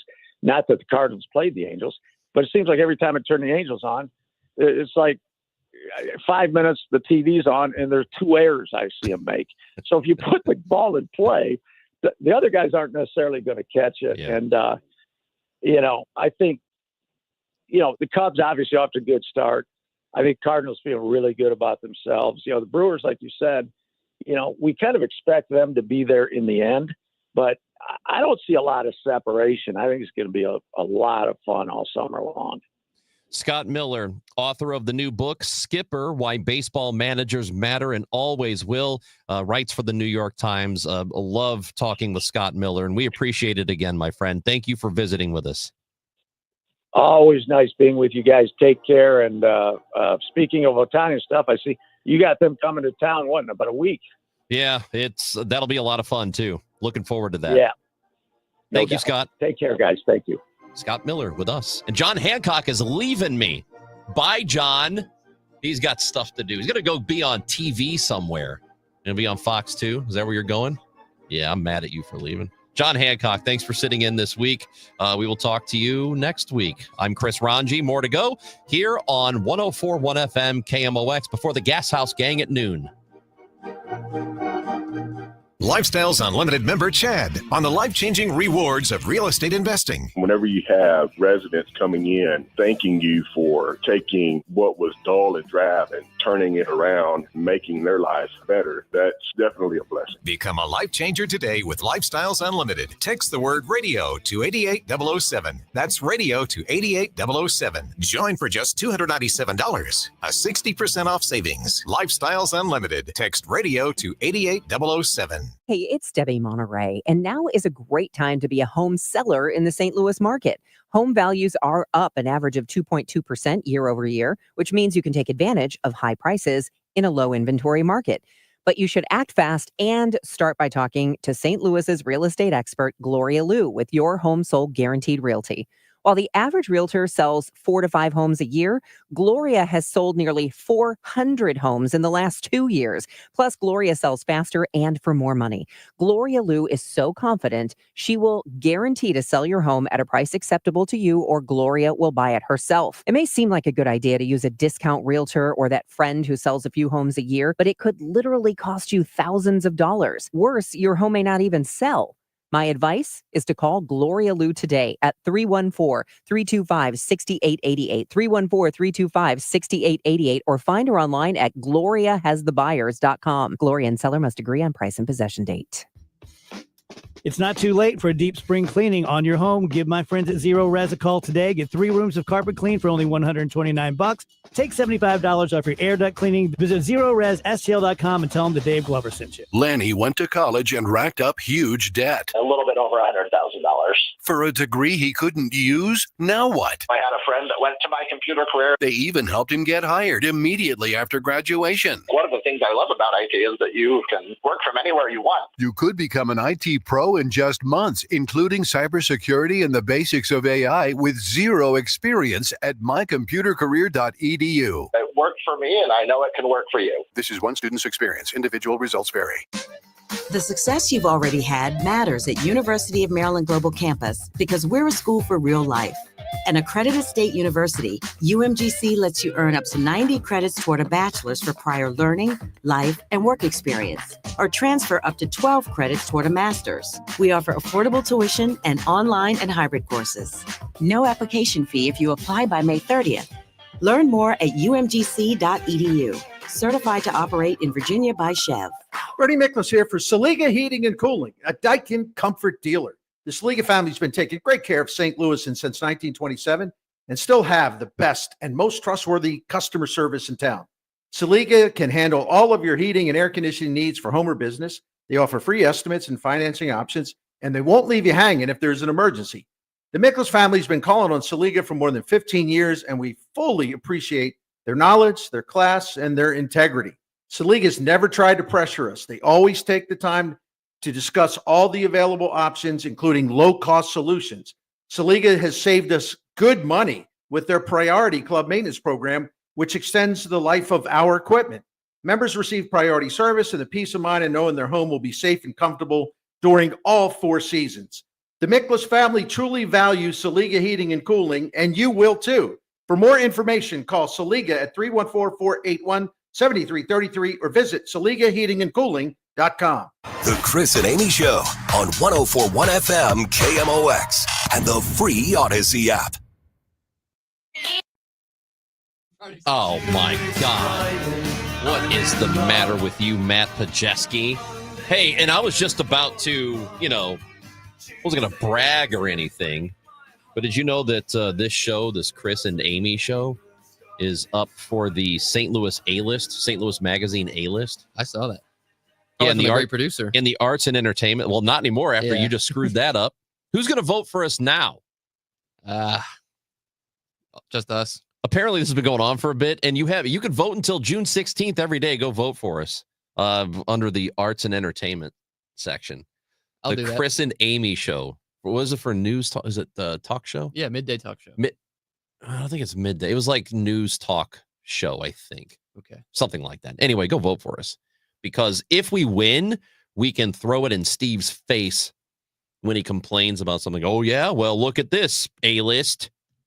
Speaking of A-list, we're going to have Jeremy Piven on the show Wednesday. Yeah. Jeremy Piven, the actor, Entourage and whatnot. So he's going to be on with us. Looking forward to talking to him. Also looking forward to a St. Louis Haboob. What? We're not getting a Haboob, Matt, but we are getting Saharan dust into next week. I guess there's something with I don't understand the weather, but apparently it's going to be hazy and smoky. There's Canada smoke that we're going to be getting starting over the weekend, and then Saharan dust. From Africa. That's Sahara. Yes. There's only one Saharan desert. Like the sand crosses the ocean? Well, yeah, if it gets up in the, Really? the jet stream there. That just sounded like Hancock, didn't I? Well, it's in the jet stream. Up there. Up there in the jet stream. Yeah, so we're getting Saharan dust, but no Haboob. They got a Chicago Haboob a couple of weeks ago. We missed out on that. Hey, listen, thank you for listening to us. And come back next week because we're giving away Cody Johnson tickets all week. You're going to love that. Thank you. Everything you missed is on the Odyssey app. Go back and get the podcasts or wherever you get your podcasts. You can listen to us, but you can also listen to Cardinals baseball on the Odyssey app. And you can listen to the show that's coming up next. It is the Gas House Gang. It'll be Mike Claiborne and Matt Pauley hanging out with me. We will talk some Redbirds.